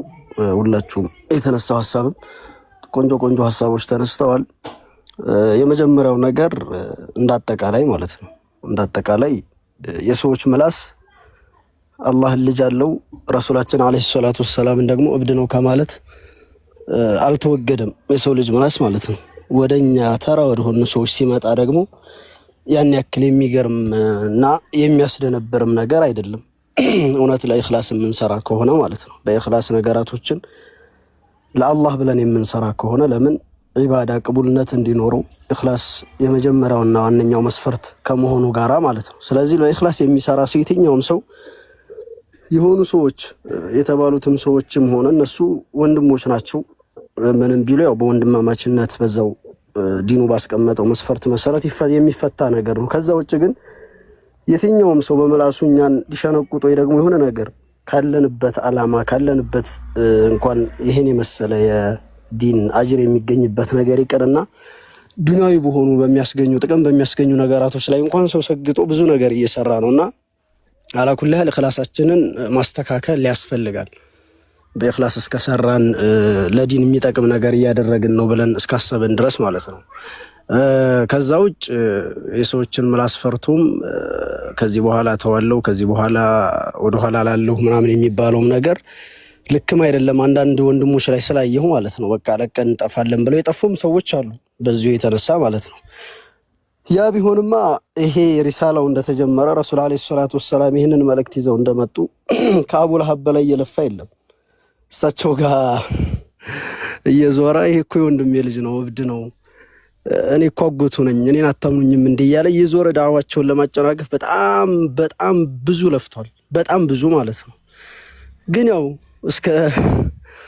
እስከ መጨረሻው የዓለም ፍጻሜ ድረስ የሚነበብ በሁሉም ቁርአንን ማንበብ በሚችል አካሉ በሙሉ እንዲነበብ አድርጎ የመጥፎ ሰው ምሳሌ አድርጎን አላህ Subhanahu Wa Ta'ala ያቀረበልንና ነገራቶችን እንደዚህ አይነት በወንድማማቾች መካከል አለመግባባት ሲፈጠር ወይ ኢግኖር አድርጎ መተው ነው የሚፈታበት። በነሲሃ ተደራርጎ ተወያይቶ በውይይት የሚፈታ ነገር ሲኖር በውይይት መፍታት ነው። ከዛ ውጭ ግን እስልምና ዘርፉ ብዙ ነው። በተለያየ ዘርፍ እስልምናን መጥቀም ይቻላል።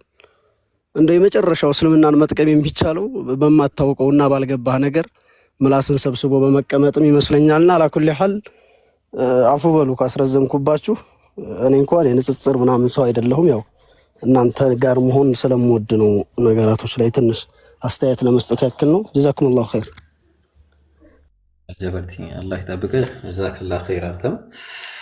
እሺ ኢንሻአላህ አቡኪ ሐሳቡን እንጠቅልለውና ፊያሜታ ስለመጣች ፊያሜታን ኢንሻአላህ እናዋራታለን ማለት ነው። ጥሩ መገንዘብ የምትፈልግ ልጅ ስለሆነች እስልምና ኢንሻአላህ አቡኪ አንዴ ሐሳቡን ጠቅለል አድርገህ ሰብሰብ አድርገህ በነገራችን ላይ ያው ቤቱን ፎሎ ያላረጋችሁ ከዚህ በኋላ በዚህ ነው የምገባው አካውንት አቡኪንም እንደዛው ኢስሐቅንም ሌሎቹንም ወንድምናቶችን ኤኒዌይስ ቀጥሉ።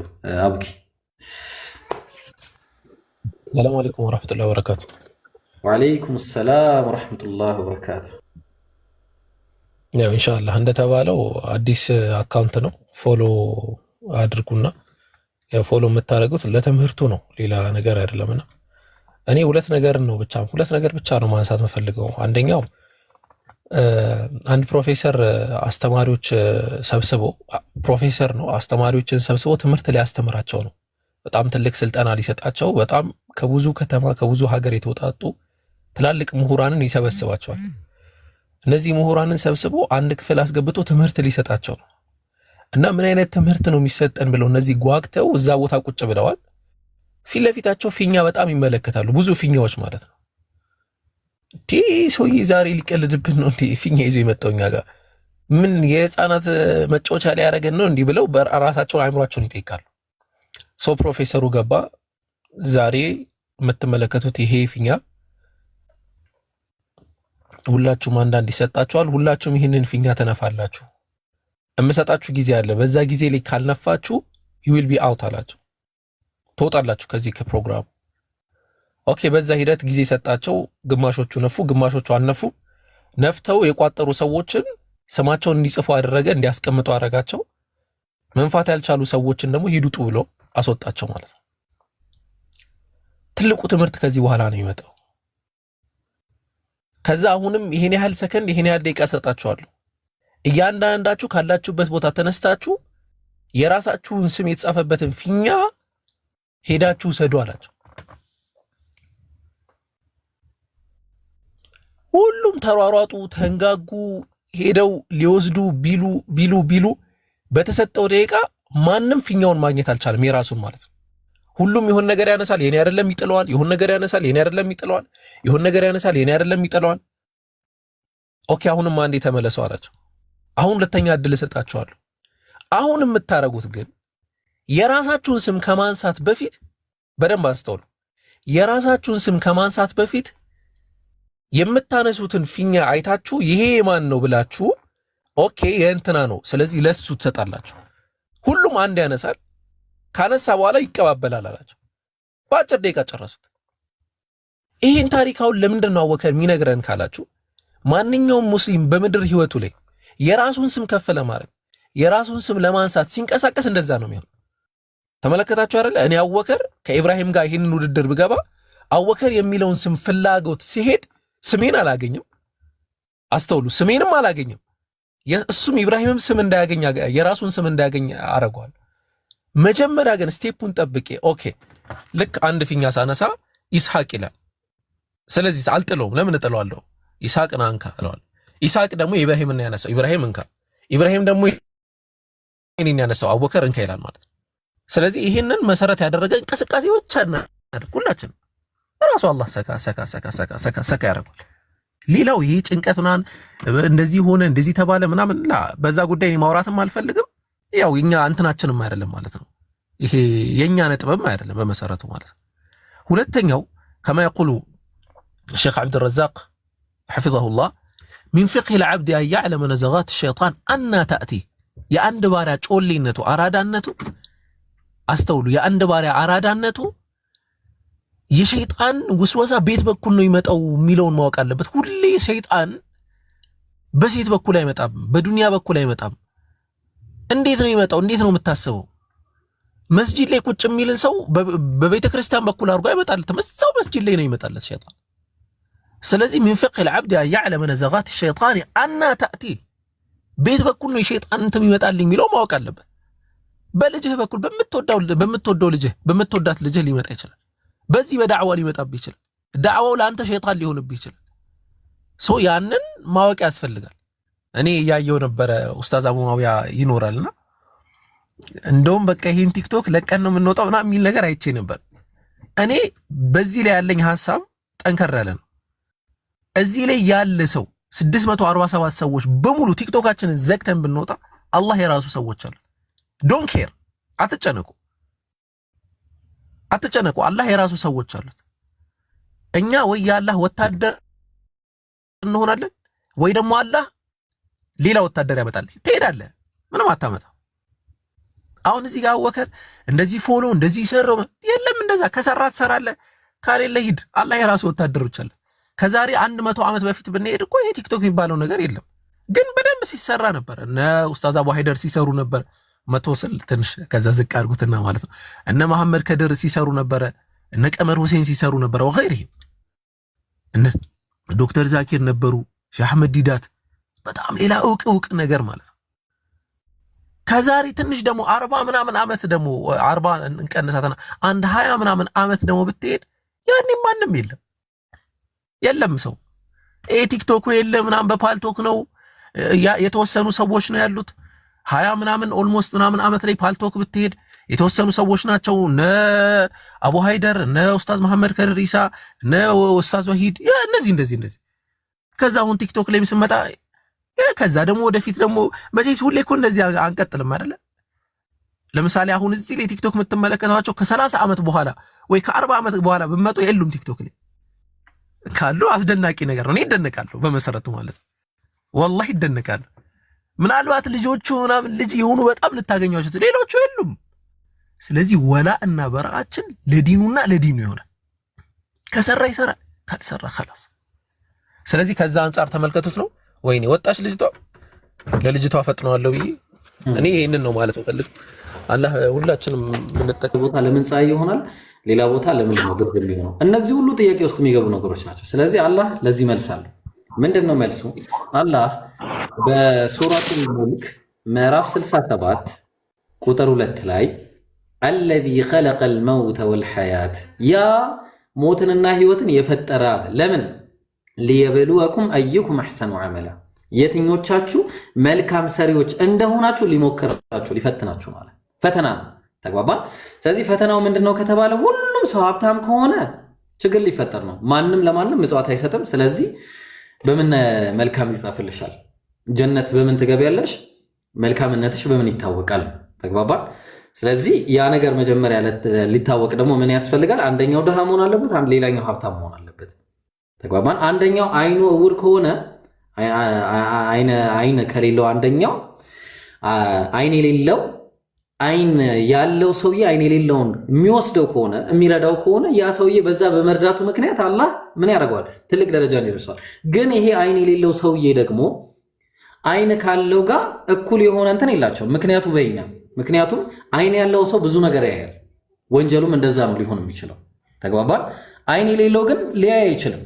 ወንጀሎችን አላህ ይጠብቋል። ስለዚህ ምናልባትም ጀነትን አስቦለት ሊሆን ይችላል ይሄ ሰውዬ። ተግባባል። መልካም ነገር ነው ማለት ነው። ሎጂካሊ ስታዩ ፈተና ነው ማለት ነው። ተግባባል። እንደዛ ነው ነገሩ ማለት ነው። አላህ ከዛ አንጻር ነው ሊየብሉወኩም አዩኩም አሕሰኑ ዐመላ ያለው። የትኞቻችሁ መልካም ሰሪዎች እንደሆናችሁ ሊፈትናችሁ ነው አለ። ፊል አረግሽኝ? እሺ፣ ሌላ ጥያቄ አለሽ? ሌላ ደግሞ ስለንት እሺ ለምሳሌ አሁን በእንትን ማለት ነው በክርስትና ፈጣሪ አንድም ሶስትም ነው አይደል? ላይ የለም። እሺ እና ስለዛ ደግሞ በእናንተ ደግሞ ማለት ነው በእናንተ ሳይሆን ያው ዝም ብዬ ከማውቀው ማለት አሁን ለምሳሌ አላህ ፈጠርን ምናምን ብሎ ይናገራል። ምሳሌ የሆነ ቁርአን አያ ላይ ማለት ነው አይደል? ስንት ነው ማለት ነው ማለት 30% ይንጉላል ነው። ምን መሰለሽ፣ ይሄ ቀላል ጥያቄ ነው። ማሻአላ ለምሳሌ ሎጂካል አስረዳሽና ከዛ ቁርአን ላይ መልሳለሁ። ሎጂካሊ ለምሳሌ ፊያሜታ እንዴነ ስትይኝ አለን ካልኩኝ እኔ አለን ስላልኩኝ ብዙ ነኝ ማለት አይደለ? አለን እንደዛ እንላለን እኮ ስናወራ እንዴና አለን እባክህ እንዴ ነው ሁሉ ሰላም ምናምን እንደዚህ አይነት ንግግሮችን እናገራለን። ይሄ በቃ አነጋገር ዘዬ ነው። አሁን ለምሳሌ አረብኛ ላይ ብትሄጂ ነቢያችን ሰለላሁ ዐለይሂ ወሰለም ከመላካቸው በፊት ራሱ ይሄን አጠቃቀም ይጠቀሙበት ነበር። ለምሳሌ ግጥሞች ላይ ከባባድ ግጥሞች ላይ አረቦች በጣም ገጣሚዎች ናቸው እና ለምሳሌ ከተገጠሙ ግጥሞች መካከል አምር ኢብኑ ኩልቱም የተባለ ሰው ሙዓለቃት በሚለው ግጥሙ ማለት ሙዓለቃት ተብለው የሚንጠለጠሉ ግጥሞች አሉ። የት ላይ? ከዓባ ላይ ማለት ነው። ከዓባ ላይ ያንጠለጥሏቸው ነበር ያኔ በጃሂልያ። ከዛ ምን ብሎ ገጠመ መሰለሽ? ቂፊ ቀብለ ተፈሩቂ ያ ضعينا نخبرك اليقين وتخبرين አላት። ምን አለ? አንቺ ضعينا የምትባዩ ሆይ አላት። ضعينا ማለት ያው የሆነ ግመላቸው ላይ ምናምን የሚያስቀምጧቸው ሴቶች ናቸውና ምን አለ? እስቲ ከመሄድሽ በፊት ቀብለ ተፈሩቂ ያ ضعينا አረጋጊው፣ ቆይ እስቲ ከመለያየታችን በፊት እስቲ እናውራበት አላት። ኑኸቢርኪ ልየቂነ እንነግርሻለን እውነቱን፣ ወቱኽቢሪና አንቺም ትነግሪናለሽ አለ። የሚነግረው እሱ ነው፣ የምትናገረው እሷ ነች። የሚሰማውም አንድ ሰው ነው፣ የሚናገረውም አንድ ነው። ግን እንነግርሻለን ትነግሪናለሽ በማለት ይጠቀማሉ። ተግባባን። ቁርአን ላይ ደግሞ ስንመጣ በተመሳሳይ ሁኔታ ፊያሜታ ስልክ ገብቶብሽ ነው እንዳለፋ ደግሞ የምናወራውን ነገር እሺ። ሌላኛው ደግሞ ቁርአን ላይ አላህ ሱብሓነሁ ወተዓላ እሱ ብቻ አይደለም የሚጠቀመው ይህንን አነጋገር። ለምሳሌ ማን ይጠቀመዋል ብለን ካለን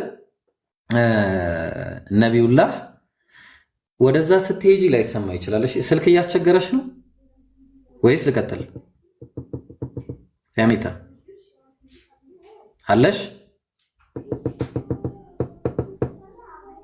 ፊያሜታ? ለዚህ ነው ዝም ያልኩት። ዮ አለሽ? አለው ስልክ ይቆጥ ለዛ ነው እኮ። እና ቁርአን ላይ ደግሞ በተመሳሳይ ሁኔታ ከአላህ ውጪ እኛ ብለው አንድ ፐርሰን እኛ በማለት የተጠቀሙ ሰዎች አሉ፣ ነቢያቶችም አሉ። ለምሳሌ ሱሌይማን ምን አለ? አላህ ሲነግረን ምን አለ መሰለሽ? ዑሊምና መንጢቀ ጠይር አለ። የወፍን ቋንቋ ተስተማርኩ ከማለት ውጪ ምን አለ? ተስተማርን አለ። የወፍ ቋንቋ የተማረው ማን ነው? በቁርአን ላይ ሱሌይማን አለይሂ ሰላም ነው። ስለዚህ ተስተማርን በማለት ፋንታ ማነው ተስተማርኩኝ ባለ በማለት ፋንታ ተስተማርን እያለ ይናገራል። ስለዚህ ስንት ፐርሰንት ሆኖ ሲባል 1% ነው። ግን ራሱን በብዜት ይናገራል። ለምን እመጣልሻለሁ። ሌላ ሁለተኛ ሰው ልጥቀስልሽ። ቁርአን ላይ ኸድር አለይሂ ሰላም ምን ይላል? ምን እያለ ይናገራል መሰለሽ? ፈኸሺና አን ዩርሂቀሁማ ጡግያና ወኩፍራ ይላል ምዕራፍ 18 ላይ ፈኸሺና ፈራን ይላል። አንድ ሰው ነው የሚናገረው፣ እሱም ኸድር ይባላል። ኸድር ምን እያለ ይናገራል? ኸሺና ኸሺቱ በማለት ፋንታ ፈራሁኝ በማለት ፋንታ ኸሺና ፈራን እያለ ይናገራል ማለት ነው። ለምንድነው የሚለውን እንምጣ። ለምንድነው የሚለውን ስንመጣ ወደ ቁም ነገሩ በቋንቋ ላይ ኢራደቱ ተዕዚም ማለትም ኢራደቱ ተዕዚም ጊዜ ተዕዚምን በመፈለግ ጊዜ ማለትም ታላቅነትን፣ የበላይነትን፣ ልቅናን፣ ከፍታን ለማሳየት ሲፈልግ አንድ ማንነት ራሱን በብዜት መግለጽ ይችላል። ይሄ በእንግሊዝኛው ፕሉራል ኦፍ አምፕሊቲዩድ በመባል ይታወቃል። ተግባባን? ራስን አልቆ መናገር ማለት ነው። ይሄ ደግሞ በቁርአን ላይ ብቻ ሳይሆን በባይብል ላይ አለ። ለምሳሌ ዘጸአት 7:1 ላይ ምን በማለት ይናገራል? እግዚአብሔር ሲናገር ሙሴን እግዚአብሔር በፈርዖን ላይ ምን አደረገው? አማልክት አድርጌአለሁ ይሏል። ኤሎሂም ነው የሚለው ዕብራይስጡ። ኤሎሂም ማለት አማልክት ነው። አማልክት ስለተባለ ታዲያ ሙሴ ብዜት ነው ማለት ነው እንዴ ሲባል ነው አይደለም። ተግባባን? እግዚአብሔርም አንድ እግዚአብሔር ሆኖ ሳለ ራሱን ምን እያለ ይናገራል? ዘፍጥረት 1:1 ላይ እግዚአብሔር በመጀመሪያ ኤሎሂም ሰማይና ምድርን ፈጠረ ይላል። ኤሎሂም ማለት አማልክት ነው። ስለዚህ በመጀመሪያም አማልክት እግዚአብሔር አማልክት ነው እንዴ ሲባል ነው አምላክ ነው እግዚአብሔር። ስለዚህ አማልክት ለምን አለ ሲባል ማጀስቲን ነው የሚያመለክተው፣ ታላቅነትን ነው የሚያመለክተው። ተግባባን? ስለዚህ ማን ነው ከዚህ አንጻር ነው ንግግሩ ማለት ነው። ግልጽ ነው አይደለ ፊያሜታ?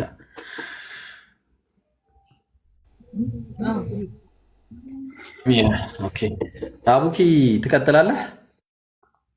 ቀጥል እስቲ አቡኪ። አቡኪ አለ? የለም መሰለኝ። እሺ ቀጥይ ፊያሜታሽ። ቀጥል ይብሮ። ስላልተመቸኝ ነው። አዎ ግን ስላልተመቸኝ ነው። እሺ እሺ ቀጥይ ፊያሜታ።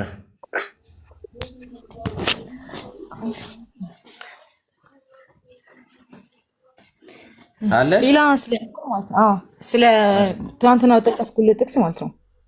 ሳታብራራለህ አልፋና ኦሜጋ እኔ ነኝ። አብራራለሽ እሱም አልፋና ኦሜጋ ያለው እኮ ከቁጥር 1 ጀምሬ እኮ አብራራለሽ። ቁጥር 1 ላይ ምን ይላል? ዘፍጥረት ማለት እዚህ ላይ ግን ከመግባታችን በፊት አንድ ሎጂካል የሆነ ጥያቄ ልጠይቅሽ ከይቅርታ ጋር። እሺ ሎጂካል። ለምሳሌ አምላክ ፍትሃዊ ነው አይደል ፊያሜታ? አዎ። አንቺ ባልሰማሽው፣ ባላየሽው፣ ባልተባበርሽው፣ ባልነበርሽበት ምንም በማታውቂው ሁኔታ ይጠይቀኛል ብለሽ ታምኛለሽ አምላክ? አይ ስማ የለም። ግን ያው የእንትን ኃጢአት የሚባል ነገር አለ። የውርስ ኃጢአት ምን ማለት ነው? እሱ ራሱ ቢሆን አንቺ የማታውቂውን ኃጢአት፣ ያልሰራሽውን ያልተባበርሽውን ኃጢአት ትወርሻለሽ? እሱ ራሱ ቢሆን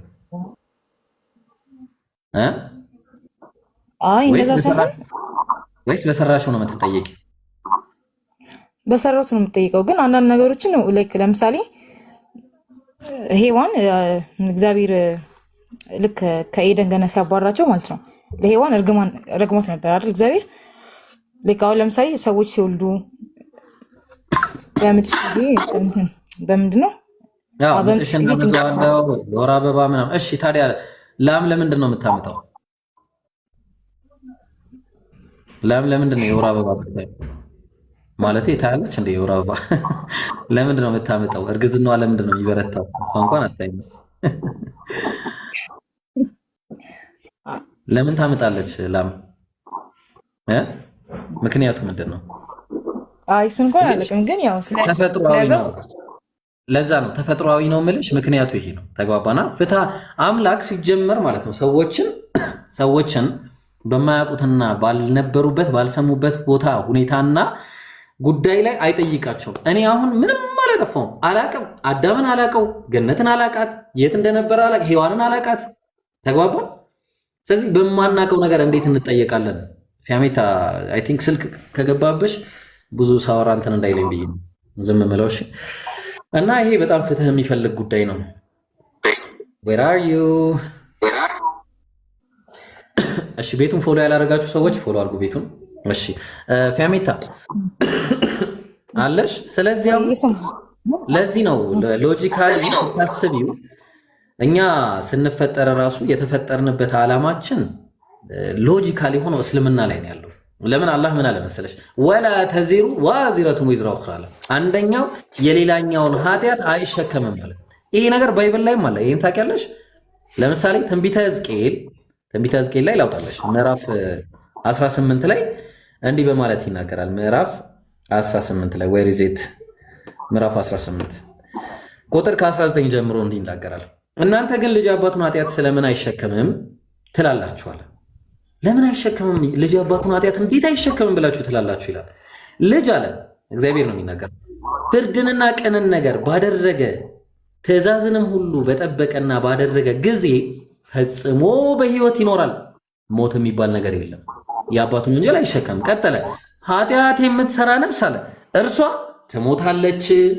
ኃጢአት የምትሰራ ነፍስ ልጅ የአባቱን ኃጢአት አይሸከምም ማለት እግዚአብሔር ነው የሚለው። ልብ አድርጊ። አባትም የልጁን ኃጢአት አይሸከምም። እኛ የአዳም ልጆች ነን፣ አዳም የኛ አባት። ስለዚህ ልጅ የአባቱን ኃጢአት አይሸከምም፣ አባትም የልጁን ኃጢአት አይሸከምም። የጻድቁ ጽድቅ በራሱ ላይ ይሆናል አለ። የጻድቁ ጽድቅ የኃጢአተኛውም ኃጢአት በራሱ ላይ ይሆናል አለ። አለቀ። አየሽው? ከዛ ቀጠለና እግዚአብሔር ምን አለ? ኃጢአተኛውም ካደረጋት ኃጢአት ሁሉ ቢመለስ ትእዛዜንም ሁሉ ቢጠብቅ ፍርድንና ቅን ነገርንም ቢያደርግ ፈጽሞ በሕይወት ይኖራል እንጂ አይሞትም አለ። በቃ ይሄ ፍትህ ነው። እውነትም ፍትህ ነው አይደለም? ፊያሜታ ይሄ ፍትህ አይደለም አይደል? ፊያሜታ ሚዩት አረካት አቡ ሜሳ ሳታውቅ ሲያስተጋባ ጊዜ ነው። እሺ ልልቀቅላት። እሺ ፊያሜታ ይሄ አሁን ፍትህ አይደለም እኮ ስማ ነው። ግን ያው ቅድም ባልከው ማለት ነው በእርግማኑ ነው እኮ እርግማኑ እኔ ምን አጠፋው ነው ጥያቄው እኮ። ለምሳሌ አሁን እርግማን እግዚአብሔር ሲናገር አባቶች ስለ ልጆች አይገደሉ፣ ልጆችም ስለ አባቶች አይገደሉ ይላል። ሁሉም እያንዳንዱ በኃጢአቱ ይገደል ይላል። ታዲያ ይሄ ህግ አይሰራም? ለዛ ሲሆን ሲጀመር እኔ ምን አጠፋው ነው ጥያቄ። እኔ የአዳም ልጅ ነኝ እንጂ አዳም አይደለሁም። ተግባባን? አዳም ራሱን የቻለ ኃጢአት ሰርቷል። አዎ ሰርቶ ነበረ። ማለትም ኃጢአት የሆነ ስህተትን ተሳስቷል። እስልምና ላይ ይሄ ቪው በጣም የሚለይ ቪው ነው። በጣም የሚገርም ሎጂካል የሆነ አእምሮ የሚቀበለው ነገር። አላህ ምን አለ መሰለሽ ቁርአን ላይ ገና ከጅምሩ አላህ በሱረቱል በቀራ ምዕራፍ 2 ቁጥር 30 ላይ ምን አለ? ወኢዝ ቃለ ረቡከ ሊልመላኢካ ለመላእክትም ባላቸው ጊዜ አስታውስ። ያኔ ገና ሰው ሳይፈጠር ማለት ነው። አላህ ምን አለ? ኢኒ ጃዒሉ ፊል አርዲ ኸሊፋ አለ። እኔ በምድር ላይ ተተኪን አድራጊ ነኝ አለ። ስለዚህ ምድርን የሚገዛት ህዝብ እንዲኖር ሰዎችን ሊፈጥር ሰውን ሊፈጥር እንደሆነ ሐሳብ አቀረበላቸው ለመላእክቶች ማለት ነው፣ ለመላእክቶች። ስለዚህ አመጣጣችን ራሱ ለምድር ነበረ። ግን እንዴት መማር እንዳለበት ደግሞ ሊያሳየን ጀነት ውስጥ ምን አስቀመጠለት? እንትና ዕፀ በለሷን አስቀመጣት። ያቺ የምትበላዋን ነገር አትብሉ ያላቸው። ከዛ ምን አለ? ከዚህ በበላችሁ ቀን አለ ራሳችሁን ትበድላላችሁ፣ ትሞታላችሁ አላላቸው። ከበዳዮች ትሆናላችሁ አላቸው። ከዛም በኋላ ልብሳችሁንም የምታጡ ትሆናላችሁ አላቸው። ሞትን ትሞታላችሁ አላላቸው። ከዛ በኋላ ተሳሳተ። ፈደላሁማ ቢጉሩር ሰይጣን ምን አረጋቸው? አሳሳታቸው፣ አታለላቸው። ተግባባን? እናንተ ከመላእክት ወይ ደግሞ ከዘውታሪዎች እንዳትሆኑ እንጂ አላህ አልከለከላችሁም ይህንን ነገር እንዳትበሉ አላቸው። የዛን ጊዜ ተታለሉና በሉት። ወዲያውኑም እንደበሉት ልብሳቸውን አጡ፣ ከበዳዮችም ሆኑ። የዛን ጊዜ ምን አሉ? ወዲያውኑ ጌታቸውን ረበና ጌታችን ሆይ ዘለምና አንፉሰና ራሳችንን በድለናል፣ ፈኢለም ተግፊር ለና ባትምረን፣ ወተርሐምና ባታዝንልንም ለነኩነነ ሚነል ኻሲሪን ከከሳሪዎች እንሆናለን አሉ። ወዲያውኑም አላህ ምን አረጋቸው? ፈተለቃ አደሙ ሚን ረቢሂ ከሊማት ለአደምም አላህ የማህርታን ቃል አወረደለት አሉ። ማህርታን በቃ ማረው ማለት ነው። ወዲያውኑ ግን መማሩ ብቻ ሳይሆን ልብስ ደግሞ ያጡትን ልብስ ዱንያ ላይ ደግሞ ምን አይነት ልብስ መልበስ እንዳለባቸው አላህ ነገራቸው እዛ ቁርአን ላይ። ተግባባን? ቁርአን ላይ ማለት ነው። ግልጽ ነው። ከዛ በኋላ ግን አላህ ሱብሓነሁ ወተዓላ ምንድን ያደረገው? ለምድር ስለፈጠራቸው ገና ከጅምሩ እህቢጡ ሚንሃ ጀሚዓን ሁላችሁም ከዚህ ምድር ውረዱ ማለት ነው። ከዚህች ጀነት ውረዱ አላቸው። ለምን የተፈጠሩ ራሱ ለምንድን ነውና ለምድር ነውና አለ መጀመሪያው። ስለዚህ ወዲያውኑ ወደ ምድር ወረዱ። ፊሃ ተሕየውነ በውስጧም ትኖራላችሁ፣ ወፊሃ ተሙቱን በዛም ትሞታላችሁ፣ ወሚንሃ ቱኽረጁን ታረተን ኡኽራ ከዛም ድጋሚ ከዛው አወጣችኋለሁ አለ። ተግባባን? ከምድር ማለት ነው። ድጋሚ መልካም የሰራ ጀነትን ይሰጠዋል፣ መጥፎ የሰራ ደግሞ ጀሃነም ይገባል ማለት ነው። ማንም ሲወለድ የሚወለደው በእስልምና ጎዳና ላይ ሆኖ ይወለዳል። ንጹህ ሆኖ ነው የሚወለደው። ወንጀል ውርስ የሚባል ነገር የማያውቀው ነገር የሚወርሰው ምናምን የለም። አዳምም በነፃ ምርጫው ነው የበላው። እኔም በነፃ ምርጫዬ ነው ይህንን ነገር አንስቼ ከፈለኩኝ ሰው መመታበት ነፃ ምርጫ ነው ያለን ሁላችንም። ስለዚህ በዚህ በነፃ ምርጫችን ነው የምንኖረው እንጂ ራሳችን በማናቀው ወንጀል ተሸክመን አንመጣም። ሎጂካል ነው። ተግባባን? ስለዚህ ይሄንን ይመስላል። እስቲ አሁን ከሁለቱ ሎጂካል አሁን እዛ ጋር ደግሞ ስትመጪ አዳምና ሔዋን አጠፉ ጥፋት፣ ሞትን ትሞታለህ አለ። እሺ ሞትን ሞተ። ከዛ ከእግዚአብሔር ተለያየ። እግዚአብሔር ኤደን ገነት እንዳይገባ ከዛ በኋላ አባረረው፣ አጠረው ራሱ ኤደን ገነትን ማለት ነው። ለምንድን ነው ያጠረው? ከህይወት ዛፍ ደግሞ እንዳይበላ ማለት ነው። ሳይመረውን ያስወጣው ሲጀምር። ከዛ በኋላ ወጣ። ከወጣ በኋላ ረገመው ማለት ነው። ረገመው፣ ምድርንም ተረገመች፣ እሱንም ረገመው። ከዛ በኋላ ሴት ስትሰቃይ ትኖራለች ያለምን።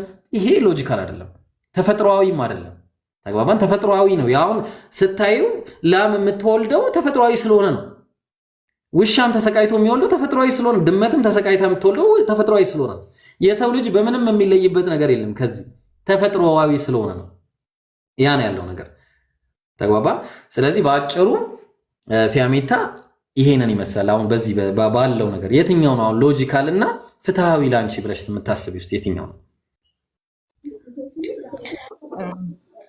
ግን እኮ በእንትን በሚልባቸው ማለት በረገማቸው ሰዓት ማለት ነው ከኤደን ጋር ሲያባራቸው ማለት ነው ዘላለማዊ የሆነ ህይወት ነበር ማለት እንትን ብለው ነበር ማለት ነው። ገነት ዝግ ሆና ነበር። ገነት ዝግ ሆና ነበርና ከዛ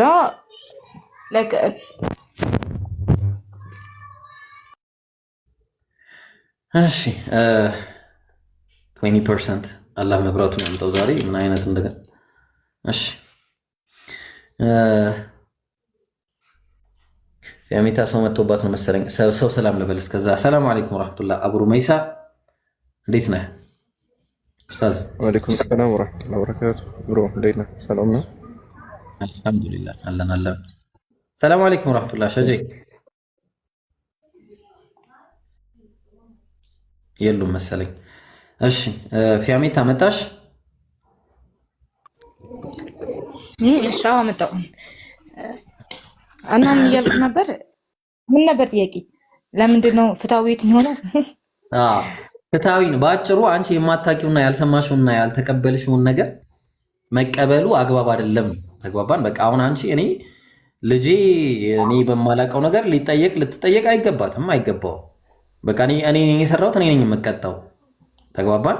ያን ያለው ነገር ኢቨን እግዚአብሔር እኮ ይሄ ብቻ ሳይሆን በፍትህ ጉዳይ ላይ ለምሳሌ ፍትህ ጉዳይ ላይ ስናነሳ ብዙ ነገር የምናነሳው ነገር አለ። ተግባባን? ምንድነው የምናነሳው ጉዳይ? ለምሳሌ አንድ ጥቅስ ልንገርሽ። እስቲ አንቺ ባላለሽ እንበል አለይት ሰሲዩም እሺ፣ ካለሽም ማለት ከሌለሽም አላህ ሙስሊም አድርጎ ሳሊ ሆነ ባልን ይስጥሽ እና ፊያሜታ እስቲ ሌት ሴይና ባልሽ ባንቺ ላይ ማገጠ እንበል። አያርገው ወደፊት አያርግብሽ እንበል እና ከዛ ማገጠ። ተበድለሻል አልተበደልሽም? ባልሽ አንቺን በድሏል አልበደለም? በድሏል። ኦልራይት። አንቺ ተበድለሽ ስታበቂ ልብ አድርጊ። እግዚአብሔር ደግሞ ዳዊትን ዳዊት አልኩኝ፣ ባልሽን ስለሚወደው ብቻ ምን ያደርጋል? ይመጣና በቀሉን አንቺ ላይ ነው የሚበቀለው ማለት ነው። ምንድነው የሚያደርገው? እሱ የሰው ሚስት ስለደፈረ አንቺን አደባባይ ላይ ያስወጣሽና ፀሐይ ላይ ማለት ነው አደባባይ ህዝብ ፊት ያስደፍርሻል። ትቀበያለሽ? ይሄ ፍትሃዊ ነው? ፍትሃዊ ነው? አይ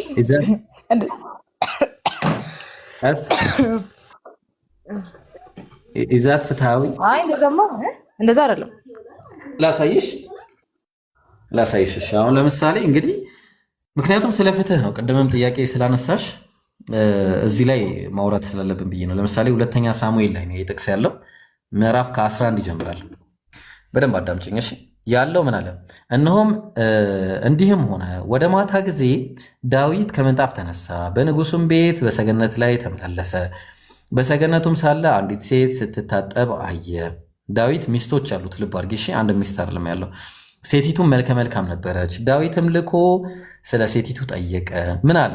አንድም ሰው ይህቺ የኤልያብ ልጅ የኬጢያዊ ኦርዮ ሚስት አይደለችምን ብሎ የቤርሳቤህ አይደለችምን አለው። የሰው ሚስት ነች አለው። ዳዊትም አይመለከተኝም አለ። በቃ ዳዊትም መልእክተኛ ልኮ አስመጣት። ወደ እርሱም ገባች። ከርክሰቷም ነቅታ ስለነበረ ወር አበባ ላይ ስላልነበረች ከእርሷ ጋር ተኛለን። ወደ ቤቷም ተመላለሰች። ወደ ቤቷም ተመለሰች። ሴቲቱም አረገዘች። አሁን ሌላ ችግር መጣ፣ እርግዝና መጣ። አየሽ፣ ስታረግዝ ባልየው ጦርነት ላይ ነበር ሄዷል። ሲመጣ ምን ሊለኝ ይችላል የሚለው ወደ ዳዊትም አርግዣለሁ ብላ መጣች። አሁን በቃ ዳዊት ሌላ ዲሲዥን ሜክ ሊያደርግ ነው። ምንድነው? በነጋም ጊዜ ዳዊት ለኦሪዮ ደብዳቤ ጻፈ። ኦሪዮ ማለት የወታደሮቹ ጀነራል፣ ለጀነራሉ ማለት ነው። በኦሪዮም እጅ ከዛ በኦሪዮም ልጅ እጅ ላከው። በቃ ይሄ በባልየው እጅ ማለት ነው፣ ለጀነራሉ ማለት ነው። በደብዳቤውም ኦሪዮም በጽኑ ሰልፍ ባለበት በፊተኛው ስፍራ አቁሙት። ከዛ በኋላ ተመቶም ይሞት ዘንድ ከኋላው ሽሹ አለ። እንደተባለውም አስገደለው ማለት ነው። በቃ ሞተ። ያው ሞተ፣ እዚህ ጋር ኦሪዮ ሞተ። አሁን እግዚአብሔር ምንድን ነው የሚፈርደው ነው ጥያቄ። ሁለት ወንጀሎች፣ ከባባድ ወንጀሎችን ነብይ ነው እንዲህ አይነት ስራ መስራትም አልነበረበትም በመጀመሪያው ደረጃ። ስለዚህ ምንድን ነው የሚፈርደው የሚለውን እኔ ናታንም ዳዊትን አለው። በናታን አፍ ዳዊት ነው እግዚአብሔር ነው የሚናገረው። ያ ሰው አንተ ነህ አለው። የእስራኤል አምላክ እግዚአብሔር እንዲህ ይላል አለ። እግዚአብሔር እንዲህ ይላል፣ በእስራኤል ላይ ንጉሥ ልትሆን ቀባው፣ ከሳኦልም ልጅ እጅ አዳንኩ አለው። የጌታህንም ቤት ሰጠው አለው። እግዚአብሔር ነው የሚለው።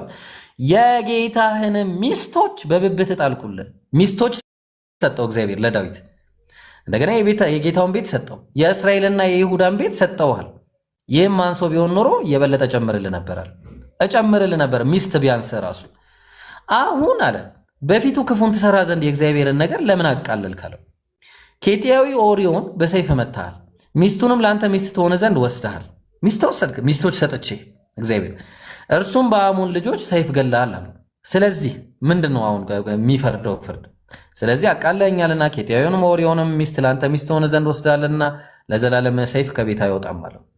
እግዚአብሔር እንዲህ ይላል፣ እነሆ ከቤትህ ክፉ ነገር አስነሳለሁ፣ ሚስቶችህንም በዓይንህ ፊት ወስዳለሁ። ወስዶስ ሚስቶቹን ምን ሊያደርግ ነው? ለዘመድ እሰጣቸዋለሁ። ለዘመዱ ሰጥቶስ ምን ሊያደርግ ነው? በዚህም ፀሐይ ዓይን ፊት አደባባይ ላይ ማለት ነው ከሚስቶችህ ጋር ይተኛል። አንተ ይህን በስውር አድርገኸዋል አለው እግዚአብሔር። እኔ ደግሞ እግዚአብሔር ምን አለ? ያ በስውር ያረከውን እኔ ግን ይህን በእስራኤል ሁሉ ፊትና በፀሐይ ፊት አድርገዋለሁ አለ። ሕፃኑንም አስገደለው እንደዛው ማለት ነው። ነገር ግን በዚህ ነገር ለእግዚአብሔር ጠላቶች ታላቅ ምናምን እያለ ሕፃኑንም ልጅ አስገደለው። የሚገርም ፍትህ ሰራ። ትቀበያለሽ? ይህ ፍትሃዊ ነው? ፊያሜታ ይሄን አምላክ ያደርጋል ብለሽ ታምኛለሽ?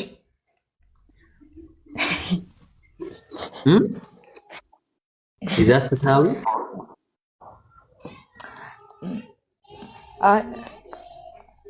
አይሆንም። እንዴት ይሆናል እንዴ? በሁለቱም በኩል እኮ ዳዊት እኮ ተጠቃሚ ነው። እዛ ጋር ደፍሯል፣ እዚህ ጋር ደግሞ በቃ ምንም አልሆነም። እሱ አንቺ ትደፈሪያለሽ ሌላ ቦታ ሄደሽ አደባባይ ላይ ምናምን። ሪሊ አምላክ እንዲያደርጋል ኖ። ለዛ ነው አላህ ቁርአን ላይ ሲናገር ወማ ቀደሩላህ ሐቅ ቀድሪህ ያለ። አላህን በሚገባው አካል አላከበሩትም ሲጀመር ማለት ነው። ምንድነው ያላከበሩት ሲባል የአላህን ቃል ለውጠዋል። ብዙ ነቢያት ሲጀመር እንዲህ አይነት ወንጀልም አይሰሩም። የአላህን ቃል በርዘዋል። ለዛ ነው አላህ ምን አለ? ፈወይሉን ሊለዚነ የክቱቡነ አልኪታበ ቢአይዲሂም፣ ለነዛ መጽሐፍን በእጆቻቸው ለሚጽፉ ወየሁላቸው አለ። ثم يقولون هذا من عند الله፣ ከዛም ይህ ከአላህ ዘንድ ነው ለሚሉ ወየሁላቸው አለ። ሊየሽተሩ ቢሂ ተመነን ቀሊላ፣ ትንሽን ዋጋ ፈልገውበት ብቻ ማለት ነው። ትንሽን ዋጋ ፈልገውበት ይህ ከአላህ ዘንድ ነው ለሚሉ ወየሁላቸው አለ። ፈወይሉን ለሁም ሚማ ከተበት አይዲሂም፣ እነዛ በእጆቻቸው በጻፉት እጆቻቸውን ወየውላቸው። ፈወይሉን ለሁም ሚማ የክሲቡን ከጻፉትም ነገር ካገኙት ጽፈው ካገኙትም ነገር ወየውላቸዋል አላህ። ስለዚህ እንዲህ አይነት ነገሮች በጣም ብዙ ናቸው፣ ፍትሃዊ ያልሆኑ ነገሮች። አምላክ እንዲህ አይነት ነገር መቼም ባህሪው አይደለም። ስለዚህ አንድ ነገር ደግሞ ፍትሃዊ አይደለም ካልን መጽሐፉ ገና ከመጀመሪያው ችግር አለበት ማለት ነው። ለዛ ነው እኛ አላህ ቁርአን ላይ ሲነግረን ይሄንን መጽሐፍ በርዘውታል ብሎ ይነገረን። የአምላክ ቃል ነበረ መጀመሪያ ለነቢያት የተሰጠ። ያ የተሰጠውን መጽሐፍ ሰዎች በእጃቸው ተነስተው ነው የጻፉ። ለምሳሌ ሉቃስ 1:1 ላይ ቴዎፍሎስ ሆይ ብሎ ቴዎፍሎስ የሆነ ሰው ለቴዎፍሎስ የጻፈው ደብዳቤ ነው ያለው። ከመጀመሪያው በአይን ያዩት የቃሉ አገልጋዮች የሆኑት እንዳስተላለፉልን መጀመሪያ በአይኑ ያላየ ሰው ነው የጻፈው። የቃሉ አገልጋይ ያልነበረ ሰው ነው። እነማን እንደሆኑ ያስተላለፉለት አልተናገረም። ከዛ ምን ቀጠለና ብዙዎች ታሪክን በየተራው ለማዘጋጀት ስለሞከሩ አለ። ስለዚህ ታሪክን ሰዎች ስላዘጋጁ እኔም ደግሞ ስለተማርከው ቃል እርግጡን እንድታውቅ ሁሉም ከመጀመሪያ ተከትዬ ልጽፍልህ መልካም ሆኖ ታየኝ አለ። የራሱን ደብዳቤ ነው የጻፈው። የራሱን ደብዳቤ ምዕራፍና ቁጥር ተሰጠው። ምን ሆነ? የአምላክ ቃል ተብሎ ተያዘ ማለት ነው። ተግባባ? ደብዳቤ ነው የተሰጠው። ያሚታ ያን ያለው ነገር ባጭሩ። ስለዚህ አሁን እንደዚህ አይነት ነገሮች በጣም ብዙ ናቸው። ልጨምርልሽ ትፈልጊያለሽ? እንደ አይነት ነገሮች ቆይሽ አምላክ አሁን አንተ እንዳልከው ማለት ነው ፍትሃዊ ከሆነ ማለት ነው በእናንተ ማለት እንደዚህ ክርስቲያኖችን እንደዚህ አድርጓቸው ምናምን ማለት ስለ ግድያ አይልም። አላህ እንደዛ አይልም። አላህ ምን ይላል መሰለሽ ቁርአን ላይ ወለዲነ ላ የሽምን ነው ወለዲነ እነዛ ይላል። እሺ እነዛ ነፍስን ያለ ሐቅ የማይገሉ ይላል። ያለ ሐቅ ነፍስን አላህ ያለ ሐቅ መግደልን ክልክል ነው ያደረገው። ሱረቱል ፉርቃን ላይ መጨረሻው አካባቢ ላይ ነው ያለው። አንድ ነው።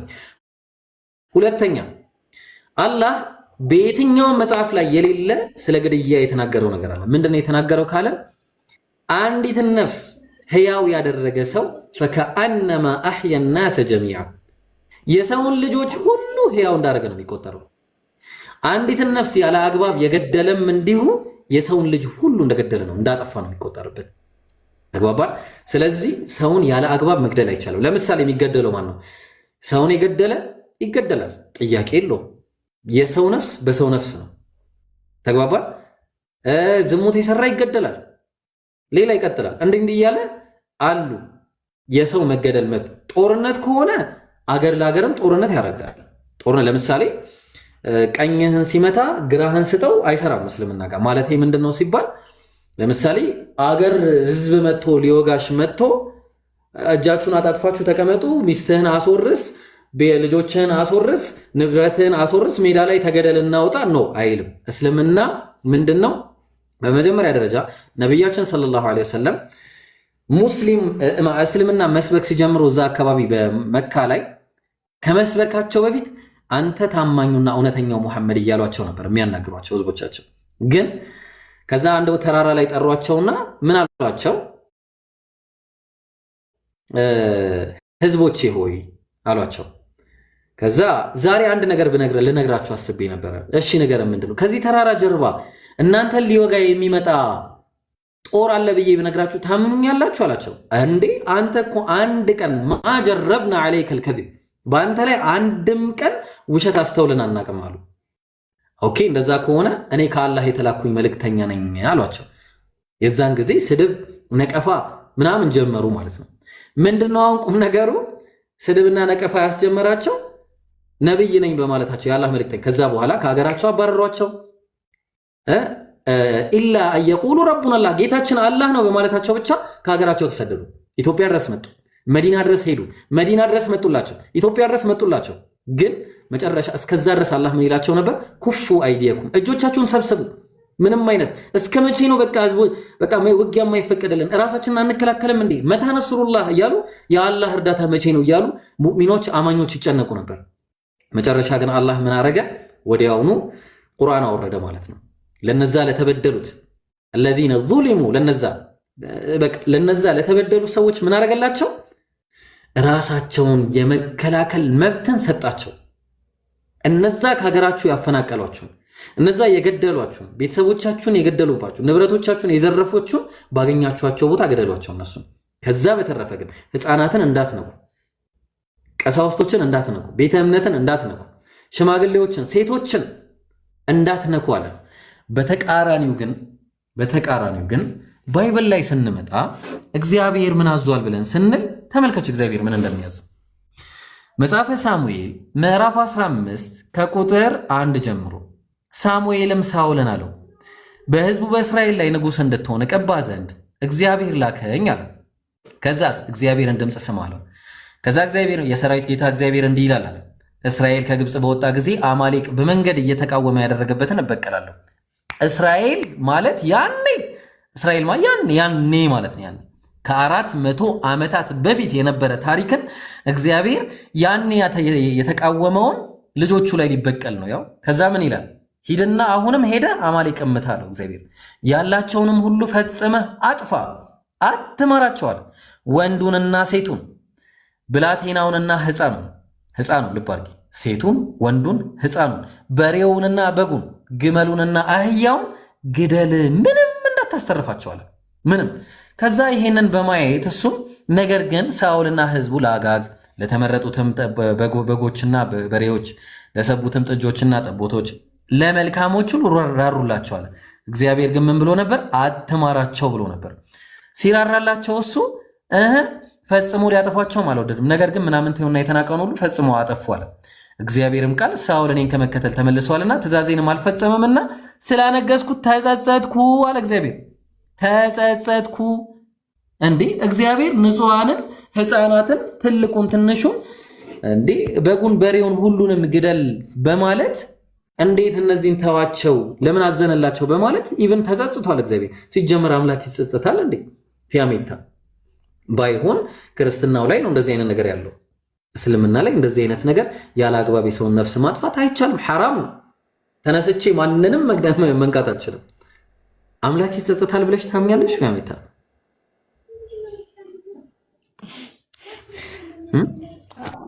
አይስማ አይተጽም። እንዴት አምላክ ተጸጸተ ይላል መጽሐፉ? አሁን ለዚህ ነው ገና ከጅምሩ የመለኮት እሳቤ ላይ ራሱ ችግር አለበት የምንለው ያለ ምክንያት አይደለም። የመለኮት አምላክ አለ ተብሎ አንድ አምላክ ተብሎ እንኳን ስለ አብ እንኳን ቢወራ የአምላክ ጉዳይ ላይ ራሱ ጸጸት በሚል ነገር እናያለን። ጸጸት እንዴት አምላክ ሰው ነው አምላክ እንዴ? አምላክ እኮ የዓለማት ጌታ የሩቁ ሚስጥር ወደፊቱን የዋለውን አዋቂ እኮ ነው። እንደሚያጠፋቸው አያውቅም? እሺ እንደማያጠፋቸው ስለማያውቅ ነው የተጸጸተው? ጸጸት እኮ ያለማወቅ ባህሪ እኮ ነው። ተግባባን? ስለዚህ አምላክን የማይወክሉ ባህሪያቶች በጣም ብዙ ናቸው። ባይብል ላይ ብትሄጂ በጣም ብዙ። አምላክ እንደዚህ ሴትና ወንድን ሕፃናትን ግደሉ አይልም አምላክ። ነቢያችን ሰለላሁ ዐለይሂ ወሰለም ነሃ ከልክለዋል፣ ሕፃናትን ከመግደል ሴቶችን ከመግደል ምናምን የመሳሰሉት ማለት ነው። ግልጽ ነው አይደለ ፊያሜታ? እንደውም ጥያቄው የሚያስነሳው ዞሮ ክርስትና ላይ ቴሊንግ ሚ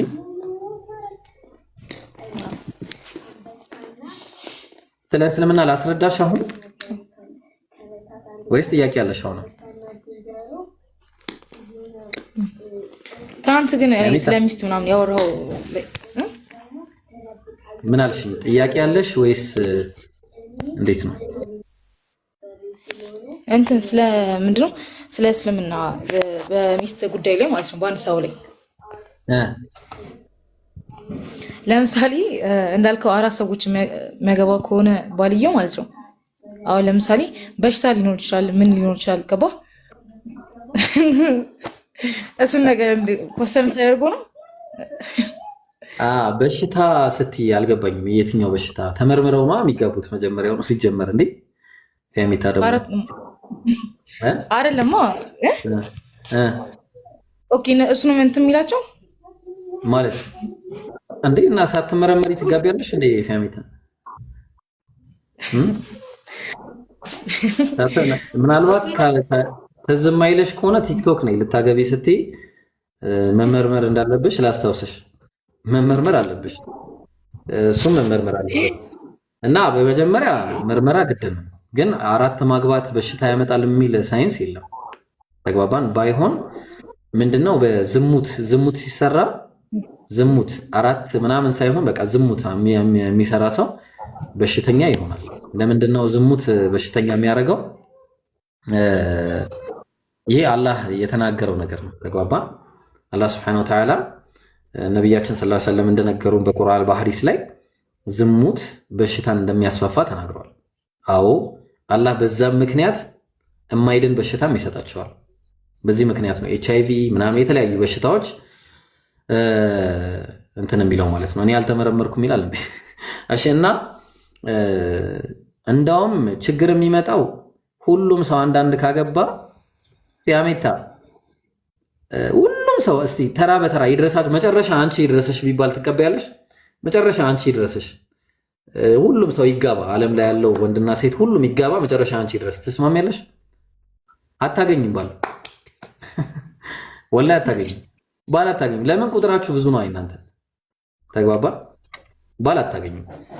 ሁለተኛ ነገር ደግሞ እግዚአብሔርም የፈቀደው ነገር ባይብል ላይ፣ ሶስተኛው ነገር ነቢያቶችም ሲጋቡበት እግዚአብሔር አንድም ቀን ያልጠየቃቸው ነገር ነው።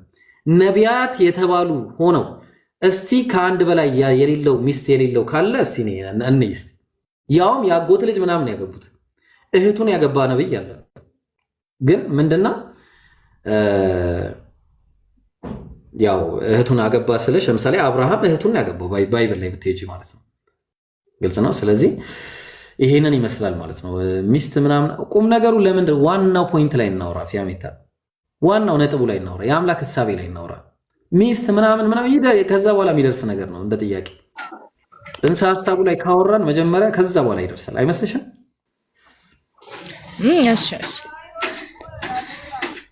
እሺ ምን ልንገርሽ? ስለ እስልምና ልንገርሽ። የምትፈልጊው ነገር አለ ማወቅ ስለ እስልምና መቼ እንደመጣ እና ኖርማሊ ነግሬሻለሁ መሰለኝ ትናንትና የተወሰነ ነቢያቶች ሁሉ ሲሰብኩት የነበረው እስልምናን እንደሆነ ምናምን የሆነ ነገሮች ብቻ ነግሬሻለሁ። እስቲ ጥያቄ ካለሽ ጠይቂ። እስልምና ላይ የሆነ ማወቅ የምትፈልጊ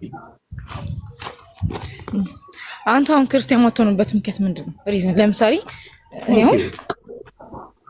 ምርጥ ጥያቄ ልመልስልሽ።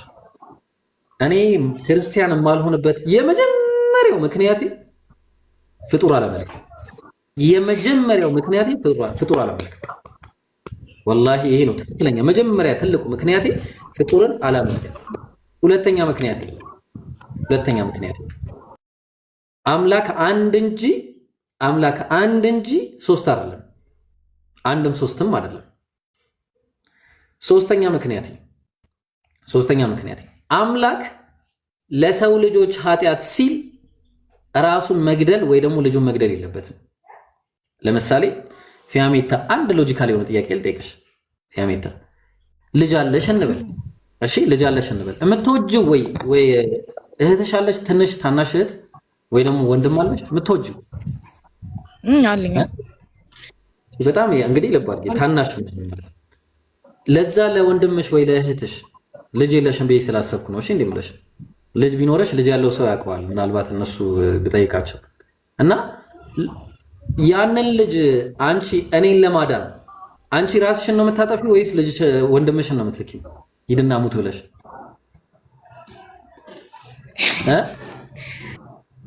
የትኛው ነው ትክክለኛው ፍቅር? ትክክለኛው ፍቅር ራስሽን መላከሽ ነው እዝነቱ? ትክክለኛው እዝነት አንቺ ራስሽ ሄደሽ ነው ለኔ ብለሽ የምትሞቺው ወይስ ወንድምሽን ሂድና ሙትላቸው ስለዚህ አንቺ ወደሽኛል ማለት ነው? ያስኬዳል? ኖ አያስኬድም።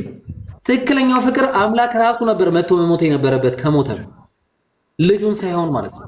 ሲጀመር አምላክ ልጅም የለውም አይወልድምም አይወለድምም። ሺ ኢዝ አውት ዳኳታ እንደ አስገቧት።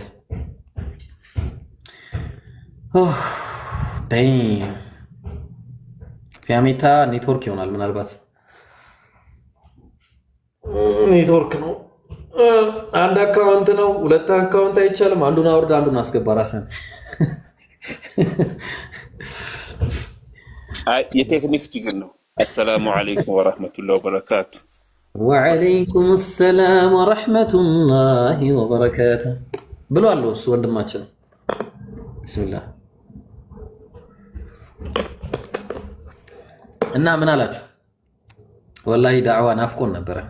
አልሐምዱሊላህ ማታ እንዴት ኔትወርክ ሀቂቃ በጣም ነው የተቃጠልኩት። ስልኩ ዝም አላለም። ዝም በቃ ኔትወርክ እንዳለ